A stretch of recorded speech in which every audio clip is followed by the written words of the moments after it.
ध्रुव राठी को अभी तक जेल में क्यों नहीं डाला? भाई राहुल गांधी जी, हाथ जोड़ के निवेदन है, ये बहुत बड़ी झूठी न्यूज है कि हमने अयोध्या की सीट नहीं निकाली। तो रिचपाल जी, मिर्दा जी के बारे में आप क्या कहना चाहेंगे? अग्निवीर जी, क्या आप उससे सहमत? राहुल गांधी जी ने एक अभियान चलाया था, भारत जोड़ो अभियान। उनका अपना पार्टी जोड़ो अभियान चलाना चाहिए था उनको। वो भारत तो जुड़ा हुआ है, चाहे वो मैं अंबानी जी, अडानी जी, तो वो बहुत बड़ी बड़ी फंडिंग कर देते हैं। चुनाव लड़ने का मौका दिया जाए तो आप लड़ेंगे? ये राजनीति बहुत टेढ़ी खीर है। बीच में मैंने परमीन भाई को ब्लॉक कर दिया था, इसरार भी थे। ये दुबई कंट्रोवर्सी का क्या मामला है? वो गायब हुए मार्केट से। राजस्थान को आपको पता ही होगा, रेपिस्तान कहने लग गए थे। क्या ये राहुल गांधी सोच सकते हैं? दिव्या मदेरणा जी अगर देख रहे हैं तो मैं कहूंगा आप गलत पार्टी में हो। देखिए, सरकार नहीं है, हमारे कप्तान नए नहीं। कल पता लगता है आपको कि जिस एग्जाम में आप बैठने वाले हो उसका पेपर किसी के पास ऑलरेडी है। तो अभी कुछ दिन पहले मुझे सुनने को मिला था भजनलाल जी को धमकी आई थी, केजरीवाल जी। मेरा कुत्ता मुझे ही काट गया। हनुमान बेनीवाल, अच्छे नेता है। रविंद्र सिंह बाठी जी, जल्दबाजी कर दी। निर्मल चौधरी। ये कौन है? नमस्कार दोस्तों, आज के हमारे गेस्ट हैं शैलेश गाची, जिन्होंने बाय प्रोफेशन एक जाने माने एयरलाइंस में अपना करियर बनाया। साथ ही में वो एक कंटेंट क्रिएटर भी हैं और अब पॉलिटिक्स में भी अपनी पकड़ बना रहे हैं। तो आइए जानते हैं उनकी जर्नी के बारे में। उससे पहले अगर आपको ऐसे ही मोटिवेशनल एंड इंस्पायरिंग स्टोरी देखना पसंद है तो हमारे चैनल को सब्सक्राइब कर लीजिए, और अगर आप ये वीडियो इंस्टाग्राम एंड फेसबुक पे देख रहे हैं तो हमारे पेज को फॉलो कर लीजिए।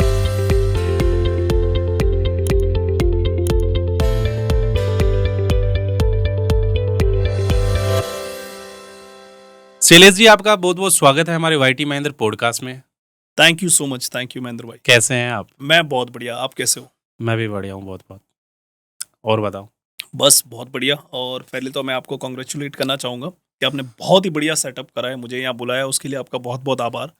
और जैसे कि मुझे बताया गया कि आप इनिशियल लेवल पे अभी पॉडकास्ट आपने ही है, मेरे हिसाब से मैंने अभी तक इस लेवल का पॉडकास्ट देखा नहीं है। जिस स्टूडियो और जो सेटअप आपने करा है उसके लिए आपका बहुत बहुत धन्यवाद। आपका भी बहुत बहुत धन्यवाद इतनी बड़ाई करने के लिए। नहीं नहीं नहीं, बड़ाई नहीं है, ये रियलिटी है, ये सच है।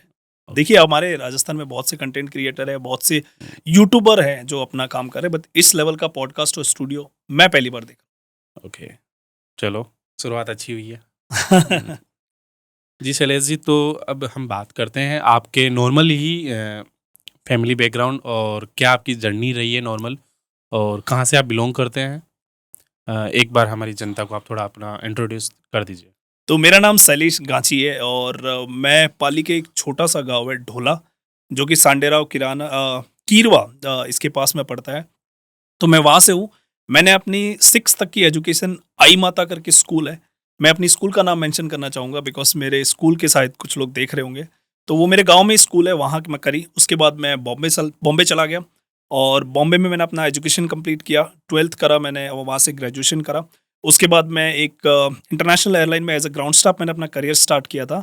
और जब मैं गांव से गया और मैं वहाँ पे अपने मदर फादर के साथ में था ऑब्वियसली।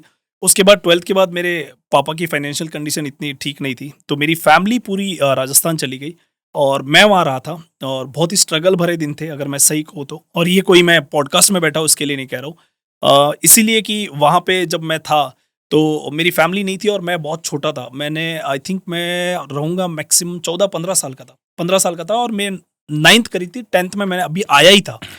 तो मैंने ये डिसीजन लिया कि चलो यार, राजस्थान में मेरे को ऐसा लगा कि एक काम करो, मैं अगर मैंने एजुकेशन वहाँ से किया तो एटलीस्ट मैं 10th कर देता हूँ, क्योंकि वो बोर्ड था और उसके बाद मैं वापस चला जाऊँगा, है ना, कि अगर मुझे राजस्थान जाना होगा तो चला जाऊँगा। लेकिन मैं 1 साल के उस स्ट्रगल पीरियड में मैं ट्यूशन लेता था बच्चों की और वहाँ से भी मुझे कुछ अर्निंग सोर्सेज आता था। और मेरे फादर मुंबई छोड़ के वो हुबली चले गए थे हॉस्पिटल में। वहाँ पे उन्होंने बहुत स्ट्रगल किया अपनी लाइफ में, उनको अभी तक स्ट्रगल ही करना पड़ा है। पता नहीं क्या उनकी किस्मत खराब है, बहुत हार्ड वर्किंग है लेकिन कहीं ना कहीं उनकी किस्मत इतनी अच्छी नहीं है। तो उनकी वजह से, खैर जो भी हूँ मैं आज, उनकी वजह से उन्होंने मुझे एजुकेशन में और मेरे किसी भी चीज़ में उन्होंने कभी मना नहीं किया। मैं आज भी उनको बोलता हूँ कि मुझे ये करना है तो वो बोलते हैं आप जाओ और आप करो, आपको लगता है आप कर सकते हो, मैं बोलता हूँ हाँ कर सकता हूँ। आपका दिल कह रहा है, मैं बोलता हूँ हाँ तो जाओ आप करो। फिर मैं बोलता हूँ नहीं लेकिन ये करूंगा तो मेरे को यहाँ फाइनेंशियल प्रॉब्लम आएगा, बोले कोई बात है मैं देख लूंगा आप जाओ।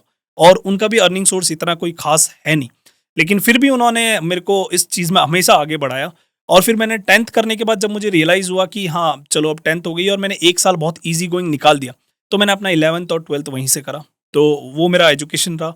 और उसके बाद मैं 12th करने के बाद मैं एक इंटरनेशनल एयरलाइन में एज ए ग्राउंड स्टाफ मैंने करियर स्टार्ट किया। ओके, मतलब एक पापा जी का फुल सपोर्ट रहा पहले तो इसमें, जैसे आपने पापा का बहुत सपोर्ट रहा, पापा का बहुत सपोर्ट रहा। और मम्मी फिर भी क्या है ना, इतना एजुकेशन नहीं है मम्मी का, मैं सही कहूँ तो वो स्कूल भी नहीं गए, तो वो बहुत सी चीजें सोचते हैं, फाइनेंस वाइज भी सोचते हैं। वो ये सोचते हैं कि ये डिसीजन शायद हो सकता है कहीं गलत पड़ जाए, या फिर अगर ये हो गया तो क्या करेंगे। लेकिन पापा हमेशा से, मेरे पापा बहुत छोटे थे तब मुंबई चले गए थे, भले ही नौकरी करते थे, लेकिन वो रहे उठे बैठे अच्छे लोगों में। तो उन्होंने देखा है बहुत से लोग रिस्क लेते हैं तभी लाइफ में सक्सेस होते हैं, तो उन्होंने ये चीज देखी है, और वो उसी की वजह से हमेशा से वो बोलते हैं अगर आपको लगता है आप कर सकते हो तो आप करो, आप मुझे पूछो भी मत। लेकिन मैं हमेशा उनको पूछता हूँ, उनकी गाइडलाइन लेता हूँ, उनसे पूछता हूँ कि हाँ क्या करना चाहिए, अगर मैं ऐसा करूंगा ऐसा हो गया तो फिर वो बताते हैं ऐसा हो गया तो ऐसे कर सकते हो।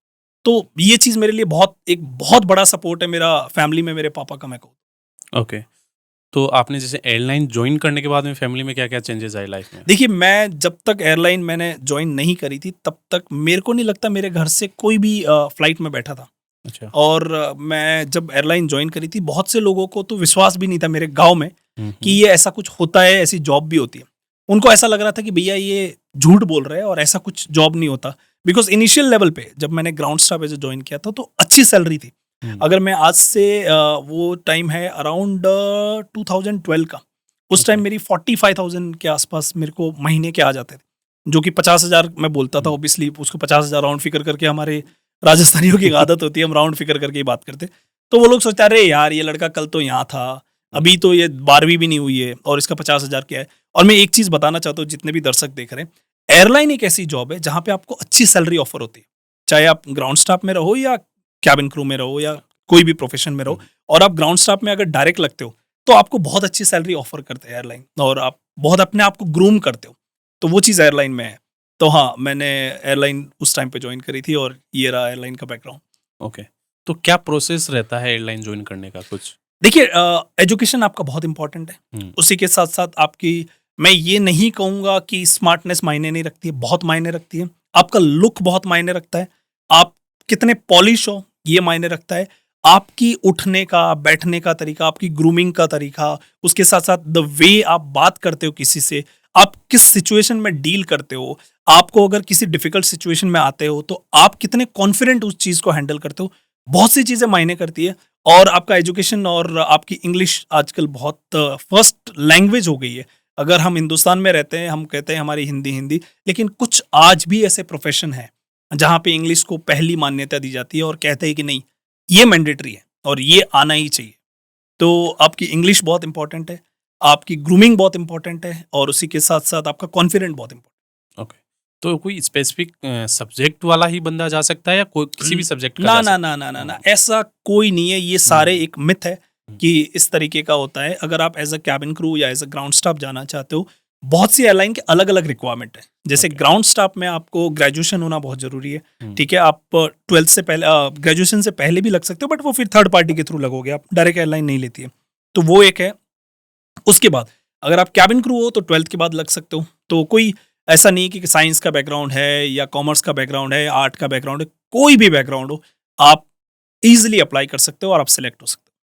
अच्छा, डायरेक्ट इंटरव्यू होके डायरेक्ट सेलेक्ट? हाँ, एक अलग, हर एयरलाइन का अपना एक प्रोसेस होता है। इंटरव्यू का भी प्रोसेस होता है। कहीं पे पहला आपका पीआई राउंड होता है, पर्सनल इंटरव्यू जिसको बोलते हैं। उसके बाद आपका ग्रुप डिस्कशन होता है, फिर आपका रिटर्न एग्जाम भी होता है। उसके बाद आपका एक एचआर राउंड होता है, उसके बाद मेडिकल होते हैं, उसके बाद आप ट्रेनिंग में जाते हो। ट्रेनिंग में जाने के बाद आपकी 80% मार्क्स कंपलसरी है वहाँ पे। आप जब 3 महीने आपको एयरलाइन अपनी ट्रेनिंग देती है, तो उसके बाद आप सिलेक्ट होते हो, आप बेस पे आते हो। आपको अलग अलग जगह पे बेस मिलता है, मोस्टली जितनी मेट्रो सिटीज़ है वहाँ पे सब जगह बेस है, वहाँ पे बेस मिलता है और आप वहाँ से फ्लाई स्टार्ट कर सकते हो या एज अ ग्राउंड स्टाफ अपनी करियर की स्टार्टिंग कर सकते हो। तो आपने ये जर्नी मुंबई से स्टार्ट की थी? हाँ, इसके पीछे एक बहुत अच्छी स्टोरी भी है। मेरे 2 दोस्त थे जो मेरे साथ में बैठता था। एक सूफी था और एक मेरा जो अभी अभी भी मेरा दोस्त है, शिव करके, जिसके Okay. मैं टच में हूँ। सूफी के मैं इतना अभी टच में नहीं हूँ। तो हम लोग बैठते थे एक ही बेंच पे और हम सोच रहे थे यार 12th के बाद क्या करेंगे, बिकॉज वो कॉलेज 12th तक ही था। ग्रेजुएशन के लिए हमें दूसरे कॉलेज में अप्रोच करना था। तो हमने सोचा यार क्या करना है क्या करना है। तो एक ने बोला कि यार एक काम करते हैं, मॉडलिंग करते हैं। ठीक ठाक हम दिखते भी थे, हाइट भी थी, तो बोला कि यार मॉडलिंग करते हैं। तो एक जो मेरे बाजू में जो दूसरा शिव बैठा था, वो बोलता है यार एविएशन का कोर्स करते हैं, वो बढ़िया कोर्स है, उसमें सैलरी अच्छी ऑफर होती है। तो हम फिलहाल एक नॉर्मल परिवार से थे। मैं गरीब भी नहीं कहूँगा और वैसे भी नहीं, एक नॉर्मल परिवार से थे। तो हम सोचते थे यार एक बार देखते हैं, चलो दोनों में एज अ दोस्त की किस में जाते। तो सूफी के साथ मैं गया, तो मॉडलिंग का इंस्टीट्यूट था, वहाँ हम गए। तो उन्होंने बोला 1.5 लाख रुपए लेंगे हम आपसे, ठीक है, और 6 महीने में हम आपको ग्रूम करेंगे, आपको सिखाएंगे कैसे वॉक करनी है, किस तरीके के कपड़े आप पे शूट होंगे, किस तरीके की ग्रूमिंग होनी चाहिए, क्या आप एक स्टाइल अडॉप्ट कर सकते हो जिसमें आप अपने आप को दिखा सकते हो कि मैं ऐसा जा रहा हूँ, तो वो कर सकते हो। तो फिर मैंने बोला ठीक है कि 1.5 लाख और 6 महीना, सॉरी 1 साल बोला था उन्होंने कि 1 साल लगेगा और आपको है ना 1.5 लाख रुपया भरना पड़ेगा। तो हमने बोला ठीक है। उसके बाद क्या होगा, तो उसके बाद हम बड़ी बड़ी कंपनीज को अप्रोच करेंगे और वो आपको रैंप वॉक वगैरह के लिए आपको अप्रोच करेगी और आप जा सकते हो, ईजिली मोटा अमाउंट कमा सकते हो। तो हमने बोला रफ आइडिया क्या हो सकता है, बोले रफ आइडिया डिपेंड करता है आप किसके साथ जुड़ते हो और उस हिसाब से आपको पैकेज मिलता है। मैंने बोला ठीक है। फिर हम गए एक दूसरी जो एविएशन की इंस्टीट्यूट थी, शिव के साथ मैं गया। तो वहाँ पर उस एविएशन वालों ने बोला कि आप 3 महीने में आपको सैलरी कैबिन क्रू की दिखा दी उन्होंने कि 1 लाख के आसपास सैलरी होगी और कोर्स 60,000 का कोर्स है। तो मैंने बोला यार ये वाला ठीक है, बिकॉज पैसे भी कम देने हैं और हाँ। जल्दी आपकी जॉब लग रही है। खैर वो हुआ नहीं, वैसा नहीं होता है। बेसिकली जितने भी लोग कोर्स करते हैं, आपको कोर्स का, मैं आपको एक सीधा सिंपल एग्जांपल बता देता हूं। कोर्स का मतलब होता है कि आपको एक गाइडलाइन मिलती है, गाइडेंस मिलता है, सॉरी गाइडलाइन नहीं, गाइडेंस मिलता है। आपकी एक पढ़ाई की चीजें होती है जो आपको बताई जाती है कि इस तरीके से। उसके बाद आपको इंटरव्यू क्लियर करना होता है, आपको वहां बोलना होता है। बिकॉज देखिए, आप और मैं यहाँ पर बैठे हैं, अब मैं आपको बहुत सी चीजें सिखा दूं, लेकिन आप कहीं जाके वो इंटरव्यू देने वाले हैं, तो बोलना तो आपको ही पड़ेगा, सिखाने वाला तो बोलेगा नहीं। तो सेम चीज वहां पे होती है। उसके बाद 3 महीने तक तो मेरी जॉब लगी नहीं। 3 महीने कोर्स में ले लिए, 3 महीने जॉब नहीं लगी। उसके बाद मैं फिर एक जो जीवी के बॉम्बे का एयरपोर्ट है वहाँ पे मैं एज उन्होंने आई डोंट नो क्या वो पोस्ट थी, कस्टमर सर्विस असिस्टेंट ही बोलते थे, बट वो एयरलाइन की पोस्ट नहीं थी, वो एयरपोर्ट की पोस्ट थी। तो वहाँ मैं लगा और उसके बाद मैं एक इंटरनेशनल एयरलाइन में एज ए ग्राउंड स्टाफ लग गया। वहाँ से मैंने अपना करियर स्टार्ट किया और आज आपके सामने हूँ। तो शैलेश जी, आपने अभी तक बताया जैसे ग्राउंड स्टाफ का तक आपने क्लियर किया, जी जी तो ये कैबिन क्रू की क्या लाइफस्टाइल होती है, उनको एयरलाइन की तरफ से क्या क्या ऑफर किया जाता है, और कैबिन क्रू का मतलब हम जानते हैं लड़कियां रहती है, जी जी जी तो उसमें अब लड़के भी काम करते हैं, तो क्या लाइफस्टाइल रहती है उनकी? देखिए, आपने बहुत अच्छी चीज ऑब्जर्व करी कि हम्म। कैबिन क्रू मतलब लड़कियां। ये अगर मैं बोलूँ तो ये आप नहीं, 80% ऑडियंस जितनी भी है ना, उनको कैबिन क्रू जब भी बोलते हैं वो एक ग्लैमर लड़कियों के बारे में सोचते हैं। तो ऐसा नहीं है, ये लड़कों के लिए भी एक बहुत अच्छी जॉब अपॉर्चुनिटी है। ठीक है, एयरलाइन, हर एयरलाइन तो रिक्रूट नहीं करती है लड़के, ये भी मैं बता देता हूँ। बहुत सी एयरलाइन है जो सिर्फ लड़कियों को रिक्रूट करती है, लड़कों को रिक्रूट नहीं करती है। ठीक है, लेकिन जहां पे भी लड़कों को रिक्रूट किया जाता है, सेम फैसिलिटी मिलती है जो एज अ एयर होस्टेस को मिलती है। सेम फैसिलिटी होती है दोनों के लिए। अब रही बात फैसिलिटीज की, तो बीइंग अ कैबिन क्रू आपको फ्री टिकट होता है, आपकी पूरी फैमिली को फ्री टिकट। आप वर्ल्ड में कहीं पे भी ट्रैवल कर सकते हो, उसके आपको चार्ज नहीं देना पड़ता। सिर्फ एक टैक्स अमाउंट होता है जो बहुत ही कम होता है, वो आपको पे करना पड़ता है। ये सबसे बड़ा बेनिफिट है। सिंगल टाइम या मल्टीपल? मल्टीपल टाइम डिपेंड करता है कि मल्टीपल टाइम होता है। ठीक है, तो वो होता है। उसके साथ साथ आप 5 स्टार होटल्स में रुकते हो, आप अलग अलग कंट्रीज विजिट करते हो। ठीक है, इस जॉब की ये खासियत है। और जहां तक आपको भी पता है, आप जितने लोगों से मिलते हो अपने आप को पॉलिश करते हो। ठीक है, क्योंकि आप दूसरे देश में जाते हो, बहुत सी चीजें ऐसी देखते हो जो आपके देश में नहीं होती है। ठीक है, तो वो आप कल्चर वहां से अडॉप्ट करते हो। बहुत सी चीजें ऐसी होती है कि किसी के कल्चर में ऐसी चीजें हैं या फिर किसी के वो कंट्री में ऐसी ऐसी चीजें हैं जो आप देखते हो और आप लगता है यार क्या चीज़ है, और आप घर आके उस चीज़ों को इंप्लीमेंट करते हो अपनी लाइफस्टाइल में, अपने डेली रूटीन में, अपने गाँव में, अपने शहर में या अपने कंट्री में। तो ये सारी चीज़ें होती है। दूसरी चीज़, पैकेज बहुत अच्छा होता है। हर एयरलाइन अच्छा पैकेज ऑफर करती है आपको एज अ कैबिन क्रू। उसी के साथ साथ अगर आप देखा जाए तो कैबिन क्रू का एक लाइफस्टाइल ही पूरा अलग होता है। ये तो मैंने अभी तक आपको बहुत अच्छी अच्छी चीज़ें बता दी, खैर की ये सारी अच्छी। अब मैं आपको बताता हूँ कि इसके नेगेटिव इम्पैक्ट क्या होते हैं। बीइंग अ कैबिन क्रू, आप मेमोरी आपकी कम होने लग जाती है टाइम के साथ में, बिकॉज आप एक ऐसे एटमॉस्फेयर में बैठे होते हो, ऐसे एटमॉस्फेयर में आप अपनी लाइफस्टाइल जी रहे होते हो जो प्राकृतिक नहीं है, नेचुरल नहीं है, वो बनाई गई है। क्योंकि जैसे एक फ्लाइट होती है तो उसमें कहीं से भी नेचुरल हवा नहीं आ रही है, जो भी हवा है वो केमिकलाइज बन रही है, इस तरीके से चीजें हो रही है। ठीक है, तो उससे आपकी लाइफस्टाइल में आपकी जो लाइफ है वो कम होती है, आपकी मेमोरी लॉस होती है, आप भूलने के आदी हो जाते हो, बहुत सी चीजें आप भूल जाते हो कि हाँ यार मेरे को कल की चीज क्या हुई थी आपको पता नहीं होता, ऐसे आप भूल जाते हो। और फैक्ट ये है, अगर आप गूगल भी करोगे तो आपको मिल जाएगा, कैबिन क्रू की जो कैबिन क्रू 5 साल 6 साल अपने आप को as a cabin crew stabilize कर चुका है, वो कोर्ट में गवाही भी नहीं दे सकता, उसकी गवाही नहीं मानी जाती है। बिकॉज वो चीज, जैसे मैंने आपको बताया कि मेमोरी उसकी कम होती है, तो वो चीज होती है एक। तो उसी के साथ साथ आपकी लाइफस्टाइल चेंज होती है। जैसे कि आपको रात में ट्रैवल करना होता है, तो आप रात में नहीं सोते, दिन में सोते। अब मेरे को आप अभी सुला दो, मैं सो जाऊंगा। ठीक है, आप मेरे को रात में सुला दो, मैं रात में सो जाऊंगा, दिन में सुलाओ, दिन में सो जाऊंगा। बिकॉज मेरा बॉडी रूटीन में नहीं है। मेरा ऐसा नहीं, आपको भी रात में नींद आएगी, मेरे को नहीं आती। मेरे को दिन में कभी भी सुला दो, रात में सुला दो। तो इस तरीके के नेगेटिव इम्पैक्ट भी है इस जॉब के। जैसे आपने बताया इंटरनेशनल आपकी ट्रिप रहती है, तो कितनी कंट्री अभी तक आपने विजिट कर ली है? यार मैंने काउंट तो नहीं करी है, तो बट मेरे हिसाब से मैंने 40 से ऊपर कंट्रीज या 50 के ऊपर कंट्रीज मैंने विजिट कर चुका हूँ। अलग अलग सिटीज़ में आपको नहीं गिना रहा हूँ, कंट्रीज़ की बात करो। और अगर सिटीज़ की बात करूँ तो मैं पूरे पूरे इंडिया और बाहर की अगर सिटीज़, तो मैं मोर देन 100 से ज़्यादा मैं तो cities आपकी travel फेवरेट कंट्री कौन सी रही? मेरी फेवरेट कंट्री भाई Kenya, all time favourite Kenya. क्यों? भैया देखो, हॉस्पिटैलिटी की बात करें ना, हॉस्पिटैलिटी के मामले में इंडिया और एशिया बेस्ट है हॉस्पिटैलिटी में, बट दूसरी जो कंट्री मुझे सबसे पसंद आई है वो है केन्या। लोग इतने अच्छे, इतने प्यारे लोग, और सबसे बड़ी, मैं थोड़ा सा पार्टी एनिमल काइंड ऑफ हूँ, तो मुझे पार्टी के लिए केन्या बहुत पसंद है। वहाँ के लोग बहुत प्यारे हैं, वो हमें, और ये सारी चीज़ें आपको ना गूगल में मिलेगी कि भैया बहुत चोरी, कहाँ नहीं चोरी होती आप बताओ? कौन सी कंट्री या कौन सी देश या कौन सी जगह आज की डेट में सेफ है? कहीं नहीं है। जीरो क्राइम तो मेरे हिसाब से कहीं पे भी नहीं। हर जगह कुछ ना कुछ छोटी मोटी वारदातें तो होती रहती है। तो उस कंट्री में मैंने अभी तक, मैं कम से कम 3 साल से वहां पे ट्रैवल कर रहा हूँ, मैंने आज तक वहां नहीं देखा। लोग इतने प्यारे, खाना इतना प्यारा, चीजें इतनी बढ़िया, स्मूथ चलती है, चीजें बहुत अच्छे लोग, और उसके बाद वहाँ की नेचुरल चीजें, प्राकृतिक चीजें, उसी के साथ साथ वाइल्ड लाइफ, ओह अमेजिंग। उससे बढ़िया मेरे लिए, मेरे को आप केन्या डेली भेज दो, मैं चला जाऊंगा, मेरे को कोई प्रॉब्लम नहीं है। ठीक है, तो जैसे लड़कों को अगर कोई फन करना हो, मजे करने हैं, तो कौन सी कंट्री कौन बेस्ट है? से टाइप के फन की बात कर रहे हो आप? पहले तो ये ऑलराउंड है? ऑलराउंड कौन से फन होते हैं पहले ये बताओ आप। नहीं, आपको डांस कैसे पा- स्पेसिफिक क्या करना है? अगर वो करना है तो आपको पता है जगह। घूमने को भी मिल जाए, अच्छा डांस करने के लिए मिल जाए, चिल करने के लिए, सब ऑल इन वन सॉल्यूशन। अच्छा, तो आप देखो, ऑल इन वन के ऐसे टाइप पे तो आप, मेलबर्न बहुत बढ़िया जगह है ऑस्ट्रेलिया में, ठीक है, वहाँ पे भी आप जा सकते हो, क्योंकि क्लब, कसिनो, लड़कों को यही चाहिए, ठीक है, क्लब हो गया, कसिनो हो गया, ये उस लेवल में। लेकिन अगर आपको जाना है कि भैया हाँ दुनिया जा रही है जहाँ पे, तो बैंकॉक से बढ़िया कोई जगह नहीं है, क्योंकि आप गए हो बैंकॉक? हाँ मैं बैंकॉक तो गया हूँ। मैं वो काम के लिए नहीं गया हूँ, मैं प्रोफेशनली जाता हूँ। मैंने जब कोई भी- काम बोला भी नहीं। नहीं नहीं, वो तो ठीक है, लेकिन आपका मैं समझ सकता हूँ कि जब भी हम बैंकॉक बोलते हैं ना, तो लोगों की आंखें ऐसे बड़ी हो जाती है। अगर सो भी रहा होता है ना बंदा, एकदम से उठ के बोलता है, हाँ कितनी भाई, बार गए हैं बैंकॉक? मैं बैंकॉक गया हूँ 4-5 बार गया हूँ। ओके।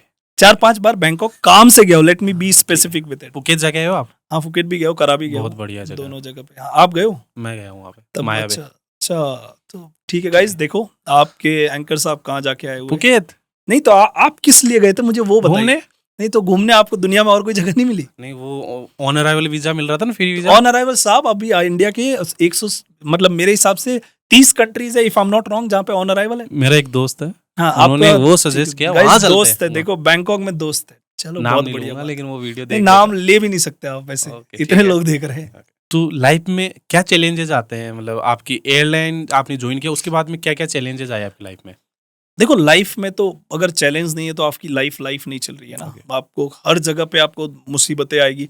इनिशियल लेवल पे आप कोई भी काम स्टार्ट करते हो, आपको 1000 चीज़ें आपको ऐसी मिलेगी जिसमें आपको लगेगा यार ये काम ठीक चल रहा है, मैं कर पाऊंगा नहीं कर पाऊंगा।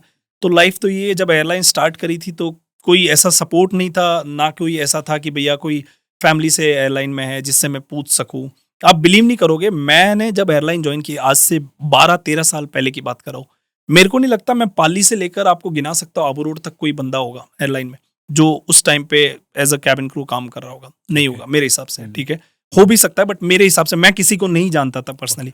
आज की डेट में बहुत से लोग हैं, तो एक आपको है ना, जब बहुत से लोग होते हैं तो बेनिफिट ये होता है, आप किसी को भी फोन लगा के पूछ सकते हो, या किसी से थ्रू एंड थ्रू जा सकते हो, भैया मैं फलाने के भाई का बच्चा हूँ और आप मुझे ये बता दो, ये मेरे को चाहिए। लेकिन वो अपने पास सपोर्ट नहीं था, ठीक है। तो चैलेंजेस तो आते रहते हैं। एज अ जब ग्राउंड स्टाफ थे तो कैबिन क्रू बनना था, जब कैबिन क्रू बन गए तो फिर और कुछ बनना होता है, दूसरी एयरलाइन का सोचते हैं। हर वो तो आपका जब एक बार आप जर्नी स्टार्ट करते हो तो आपकी मुसीबतें भी आएगी, आपको अच्छा भी लगेगा। लेकिन मेरे को मेरी एयरलाइन से बहुत ज़्यादा प्यार है, तो मैं 10 साल से टिका हुआ हूँ। तो कभी आपके मन में ऐसा नहीं है एयरलाइन छोड़ के कोई दूसरा काम करें? नहीं, फिलहाल तक तो नहीं आया है, अच्छा। बट हो सकता है अगर आप एयरलाइन ज्वाइन नहीं करते तो फिर मतलब क्या दूसरा क्या प्लान था? यार ये आपने बहुत सही सवाल पूछा। अगर एयरलाइन नहीं करता तो मुझे नहीं पता मैं क्या करता। उसका रीज़न ये है कि उस टाइम पे मेरे को कुछ काम भी करना था। ऐसा नहीं है कि मैं घर बैठ सकता था, मुझे काम करना था, बिकॉज फैमिली का इतना फाइनेंशियल सपोर्ट नहीं था, तो मुझे काम करना था। लेकिन काम क्या करना था अभी तक तो मैं सोचा नहीं, लेकिन हाँ मैं क्रिकेट खेल रहा था साइड बाय साइड। अगर मैं एयरलाइन नहीं ज्वाइन करता तो मैं शायद क्रिकेट खेल रहा होता, हो सकता है मेरी किस्मत कहीं लेके जाती मुझे। लेकिन मैं क्रिकेट बहुत अच्छा खेलता था, मेरे गांव में भी ये चीज़ बहुत, जो मेरे साथ खेले हुए उनको पता है, और मैं पयाड़े करके मुंबई में क्लब है, जहाँ से अगर आपको पता हो तो रोहित शर्मा ने भी वहाँ से बोरीवली से स्टार्ट किया है, वो क्लब आसपास में ही, तो वहाँ से मैं क्रिकेट खेलता था। तो और किस किस में आपका इंटरेस्ट है और क्या क्या करते हैं आप? अपने डेली रूटीन क्या रहता है पहले आपका, ये बताइए मुझे। देखो डेली रूटीन में एज अ कैबिन क्रू तो मेरा मतलब एज अ जॉब के प्रोफेशन से मैं देखूँ तो बहुत से टाइम पे तो टाइम मिलता नहीं है इतना, बिकॉज जब आप इंटरनेशनली ट्रैवल करके आते हो आपके पास ज़्यादा से ज़्यादा 48 आवर्स होते हैं, उसमें आधा आपका सोने में चला जाता है, फिर नेक्स्ट डे की प्रिपरेशन में चला जाता है, ठीक है। लेकिन मैं जैसे कि रील्स बनाता हूँ, मेरा ये एक शौक है। ये कब से बनाना आपने स्टार्ट किया? देखिए ये मैंने 1.5 साल से मैंने अपने आप को as a content creator introduce किया है। पहले मैं एज अ रील बनाता था, दोनों में बहुत फर्क है। कंटेंट क्रिएटर वो होता है जो अपना कंटेंट बनाता है, और रील वो होती है कि किसी का म्यूजिक है, आप सिर्फ उसके ऊपर एक्ट कर रहे हो या फिर स्लोमो का वॉक कर रहे हो, तो वो मैंने छोड़ के मैंने एज अ कंटेंट क्रिएटर अपने आप को स्टेबलाइज किया। ये 1.5 साल हो गया होगा। नहीं तो आप एयरलाइन के साथ साथ आपको कब लगा कि मैं ये काम भी कर सकता हूँ? ये काम मुझे कोविड में, जब कोविड में एयरलाइन का काम भी ठप था, इतना नहीं चल रहा था, बहुत कम फ्लाइट्स थी। बाय द वे हम लोग उस टाइम पे भी उड़ रहे थे, ठीक है। हमारी एयरलाइन ने बहुत से ऑपरेशंस कर रखे हैं जो हम बाहर से लोगों को लेके आते थे। ये प्राउडली मैं बोल सकता हूँ कि मैं उस एयरलाइन का पार्ट हूँ जिन्होंने इतने अच्छे ऑपरेशन करे हैं, जिन्होंने लोगों की घर वापसी कराई है कोविड के टाइम पे। उस टाइम पे जहाँ पे लोग एक जगह से दूसरे जगह जाने में डरते थे, ठीक है, वो घर से बाहर नहीं निकलते थे, हमारी एयरलाइन दुनिया से मतलब इंडिया से बाहर निकल के दुनिया से लोगों को लेके आ रही थी, ठीक है। मैं उस एयरलाइन का पार्ट रह चुका हूँ, इस चीज़ पे मुझे प्राउड है। तो हाँ, उस टाइम पे ज़्यादा फ्लाइटें नहीं होती थी और बहुत रूल्स रेगुलेशन इतने थे ना कि एक फ्लाइट करने के बाद आपको 7 दिन के लिए क्वारंटाइन होना पड़ता था, अपने आप को घर में रखना पड़ता था। तो उस टाइम पे मुझे लगा यार क्या करना चाहिए, क्या करना चाहिए, क्या करना चाहिए। तो मैंने पहले किताबें पढ़ना स्टार्ट किया, लेकिन मैं उतना अच्छा स्टूडेंट नहीं हूँ कि किताबें पढ़ सकूँ। तो फिर मैंने ये content creator as a content creator अपने आप को स्टेबलाइज किया, और मैंने ये रील वाली जर्नी और ये इंस्टाग्राम वाली जर्नी स्टार्ट करी। तो इंस्टाग्राम में आपने क्या स्टार्ट किया पहले? देखो सबसे पहले अगर इंस्टाग्राम की मेरी अगर स्टोरी बताओ तो बहुत ही रोचक स्टोरी है, ठीक है। मैंने अभी तक किसी को ये बात बताई नहीं है, मैं आपके पॉडकास्ट में बता रहा हूँ। और ये चीज़ ऐसी है कि मेरा कहीं पे भी देखो, आपको बोलते हैं ना कहीं कहीं आप किस्मत लेके आ जाती है आपको, है ना, आप सोचते नहीं हो, आपकी किस्मत आपको लेके आ जाती है। वैसी चीज़ मेरे साथ हुई, मैंने कभी नहीं सोचा था। और मैं कैमरा शाय हूँ, मेरे को कैमरे से अगर मैं कैमरा अगर मेरे सामने लगा दूँ, अभी तो खैर मैं इतने सालों से कर रहा हूँ तो मेरे को मैं ओपन हो चुका हूँ। पहले अगर कैमरा मेरे सामने आ जाता तो मैं फंबल करने लग जाता था, बोल नहीं पाता था अच्छे से। तो ये जर्नी ऐसे स्टार्ट हुई कि मेरी शादी हो रखी है, तो उस टाइम पे। आपकी शादी कब हो गई थी? मेरी शादी 2020 में 21 में हुई है। मतलब पूरा स्टेबल हो गए थे उस टाइम हुई? नहीं कुछ भी नहीं था, मतलब हाँ, करियर वाइज अगर बोलोगे तो हाँ मैं स्टेबल हो चुका था। करियर वाइज हाँ मैं स्टेबल हो चुका था। तो और कभी कभी आप जैसे आपने ये बोला शादी का, ये भी सवाल पूछा आपने, मेरे लिए मेरे को ऐसा लगता है कि ये लेडी लक मेरी वाइफ की वजह से आया। क्योंकि जब मैंने शादी करी तब मेरे इंस्टाग्राम पे 200, मुझे बहुत क्लियरली याद है, 248 के आसपास फॉलोअर्स थे। प्राइवेट अकाउंट अगेन, ठीक है, प्राइवेट अकाउंट था, 248 फॉलोअर्स थे और मैंने प्राइवेट कर रखा था अकाउंट। मेरी शादी हुई तब भी मैं ना पोस्ट डाली, आप देख लो मेरी शादी की कोई पोस्ट आपको कहीं मिलेगी नहीं, बिकॉज मैं यूज ही नहीं करता था। तो मैंने अपनी शादी में एक डांसर को बुलाए थे, मैं क्रेडिट देना चाहूंगा लवली राजपुरोहित। बहुत अच्छे डांसर है हमारे राजस्थान के, और मेरे इंस्टाग्राम की जर्नी में उनका बहुत बड़ा हाथ रहा है गाइस। तो आज मैं ये रिवील कर रहा हूँ, उनको मैंने बुलाया था, ठीक है। तो उनको बुलाया, फिर हमने हमारी दोस्ती हो गई और उसके बाद हमने नंबर एक्सचेंज किया। और नंबर एक्सचेंज किया और उसके बाद मैं ना फ्रैंकफर्ट में था गई, जर्मनी में, बहुत तगड़ी स्नोफॉल हो रही थी। तो मैंने ऐसे वीडियो बनाई और वो स्टोरी में डाल दी। तो नंबर एक्सचेंज हुए थे, तो उन्होंने ना वीडियो वो व्हाट्सएप स्टोरी में देखी कि भैया ये कहाँ हो आप। तो मैंने बोला मैं फ्रैंकफर्ट हूँ। तो बोले एक काम कर सकते हो, मेरे साथ लाइव आ सकते हो। मैंने बोला हाँ लाइव आ जाता हूँ, बट कैसे आते, मुझे तो पता ही नहीं था। तो वो मुझे बोले कि अब ऐसे ऐसे करो, आप लाइव आ जाओ। तो मैं लाइव चला गया। अब लाइव चले जाने के बाद वो बहुत फेमस डांसर हैं हमारे राजस्थान के, ठीक है, बहुत अच्छे डांसर है, ठीक है। तो उनके अच्छे फॉलोअर्स थे, ठीक है। मेरे को इतना नहीं पता था कि फॉलोअर्स का क्या गेम है, कैसे बढ़ता है। हाँ एक सबको होता है ना फॉलोअर्स बढ़ाने, वो वाला था, लेकिन कैसे बढ़ाने ये टेक्निक नहीं पता थी। तो उसके बाद क्या हुआ कि उन्होंने बोला कि आप लाइव आ जाओ। मैं लाइव चला गया और 10 मिनट में उनकी लाइव में रहा, और मेरे ना 48-50 रिक्वेस्ट आई हुई पड़ी थी मेरे। तो प्राइवेट में आपको दिखती है। मैं बोला यार ये क्या अचानक से मेरे अकाउंट पे ऐसी क्या स्ट्राइक हो गई, 50 लोग कैसे आ गए। फिर मैंने सबको एक्सेप्ट किया। तो है ना, कोई मेरी प्रोफाइल लाइक कर रहा है, कोई वीडियो लाइक कर रहा है, मतलब, और कोई जो भी मेरे छोटे मोटे 4-5 फोटोज से वो लाइक करे। और लोगों के मैसेज आने लगे, भैया क्या करते हो, क्या करते हो। बिकॉज हमारे जो छोटा सा गाँव है उस तरह के है ना, वहाँ पे लोगों को ऐसे क्यूरियोसिटी रहती है कि बंदा क्या कर रहा है, कहाँ फॉरेन में क्या कर रहा है। अब भले ही फॉरेन में कुछ भी कर रहा हो, लेकिन उनको ऐसा लगता है भैया फॉरेन में है बंदा, तो मतलब कुछ ना कुछ बहुत बड़ी चीज़ होंगी। हाँ, तो वो आ गई। तो मैं बोला यार ये तो बहुत अच्छी चीज़ है फॉलोअर्स बढ़ाने की। फिर मैं उनके साथ 3-4 दिन लाइव आने लग गया ऐसे। तो उनके सर्कल में ना बहुत अच्छे कंटेंट क्रिएटर थे। अच्छा। तो मैं उनसे जुड़ गया। उसके बाद जैसे उनसे जुड़ने लगा तो मेरे फॉलोअर्स धीरे धीरे बढ़ने लग गए। उसके बाद मैंने रील बनानी स्टार्ट करी। पहले अपने घर में ऐसा पर्दा लगाया, वहां से रील स्टार्ट करी मैंने। आप देखोगे मेरी पुरानी रील अगर आप देखी होगी पहले तो आपने मिल जाएगी।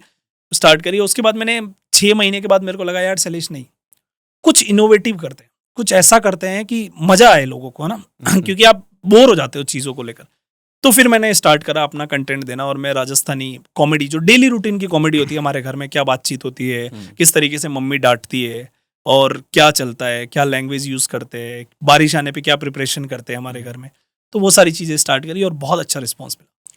तो आपने जो स्टार्ट करी उसी का एक एग्जाम्पल आप दे सकते हैं, किस टाइप से आप बोलते थे, किस हिसाब से बनाते थे? बट वो आपको शायद समझ नहीं आएगा, लेकिन कुछ अगर मेरी ऑडियंस होगी तो उनको समझ आ जाएगा। तो जो लाइफ में चल रहा है नॉर्मल, उसी को आपकी लैंग्वेज में आप कैसे बोल सकते हो? जैसे कि देखो, आपको मैं अपनी लैंग्वेज में बोल दूं वहाँ वाली? हाँ, कोई दिक्कत वो दिक्कत नहीं ना, ठीक है। तो कि वरसाद इस वे, तो वरसाद वे तो कतरी प्रिपरेशन वे अपोरे घर में वरसाद रे में बाकी लोग को अगर खिड़की में बेने देखेगा ओ वरसाद की वेरी अपोरे को ये ओ बड़ी वटे देखो, हाँ वटे पानी भराणो वही देखो, वादला देखो ओ थारी वटे काला काला बिया है के वटे वरसाद वे तो वही घणो हारो, हाँ मन तो लागे वटे हैंग भरोना वहीला और बसो हसो हैंग भी डूबी वहीला। तू मम्मी फोन कर, मम्मी कटे। मम्मी घर में ही दूसरे रूम में है, ठीक है। मम्मी वटी से लेके मम्मी फोन करती वहीला कन्या नौनी ने, हाँ नौनी वटे वरसाद भी हो, ओह थारी वटे ज्यादा, मतलब चीजें चलती है रूटीन में कि हाँ क्या हुआ, बारिश हुई है तो हमें वो जानना है कि वहां पे क्या हुआ है। हमारी क्यूरियोसिटी ऐसे होती है कि हमें ये जानना है, बारिश तो यहाँ भी हुई है वहां भी हुई है, क्या हुआ होगा, ज्यादा पानी भरा होगा, उससे ज्यादा तो नहीं, लेकिन हमें जानना है अच्छा उनके घर में भी पानी घुस गया, उतना ऊपर है फिर भी चला गया। मतलब ये कॉमेडी और ये चीजें, तो इसको मैं एज अपने उस 1-1.5 मिनट में कंटेंट में डालता हूँ। मतलब इसी मारवाड़ी में ही आप? हाँ, मेरा एक सीधा सिंपल है भाई, मेरा कंटेंट आएगा तो मारवाड़ी में ही आएगा। तो आप सेठ जी का कोई सीरीज चला रखी है आपने, कोई सेठ जी क्या होता है, सेठ जी? हाँ। तो वो सीरीज क्या है, थोड़ा सा उसके बारे में बताएंगे? मतलब देखो, जैसे अपने मारवाड़ी सेठ होते हैं ना, हाँ। जो दुकान पे बैठते हैं, मैंने वो सीरीज देखी। हाँ, तो वो बैठते तो वो किस तरीके से रिएक्ट करते हैं अगर धंधा नहीं हो रहा है, तो वो कैसे अपने जो काम करते हैं उनको बोलते हैं, अरे भाई ये सीधा खड़ा हो यार, तू दिन भर फोन यूज करता है, आपके लैंग्वेज में? हाँ, मतलब हैंग दन तू फोन यूज करे अन्य वास्ते मन लागे पनौती लागोड़ी है, तू है के पहला तो सीधो उबर है ने है के जो ये जतरी भी चीजो ये झटकी हटकी मार ने थोड़ा जो भी गंदगी है क्या बारह काट मनती थोड़ा गरा गाई ला ऊपर है, मतलब। और उसके बाद किस तरीके से वो जो उनका जो टॉप बंदा होता है जो कस्टमर को पटा सकता है, उसको आगे करता है कि भैया तू जा आगे, तू कर, देख तू कर। और उसको मारवाड़ी में अपना, हमारे अगर सिंधियों की और मारवाड़ी का ना एक खासियत होती है, वो जब भी बात करेंगे ना बिजनेस में, तो बिजनेस लैंग्वेज में, तो वो अपनी देसी लैंग्वेज में बात करेंगे।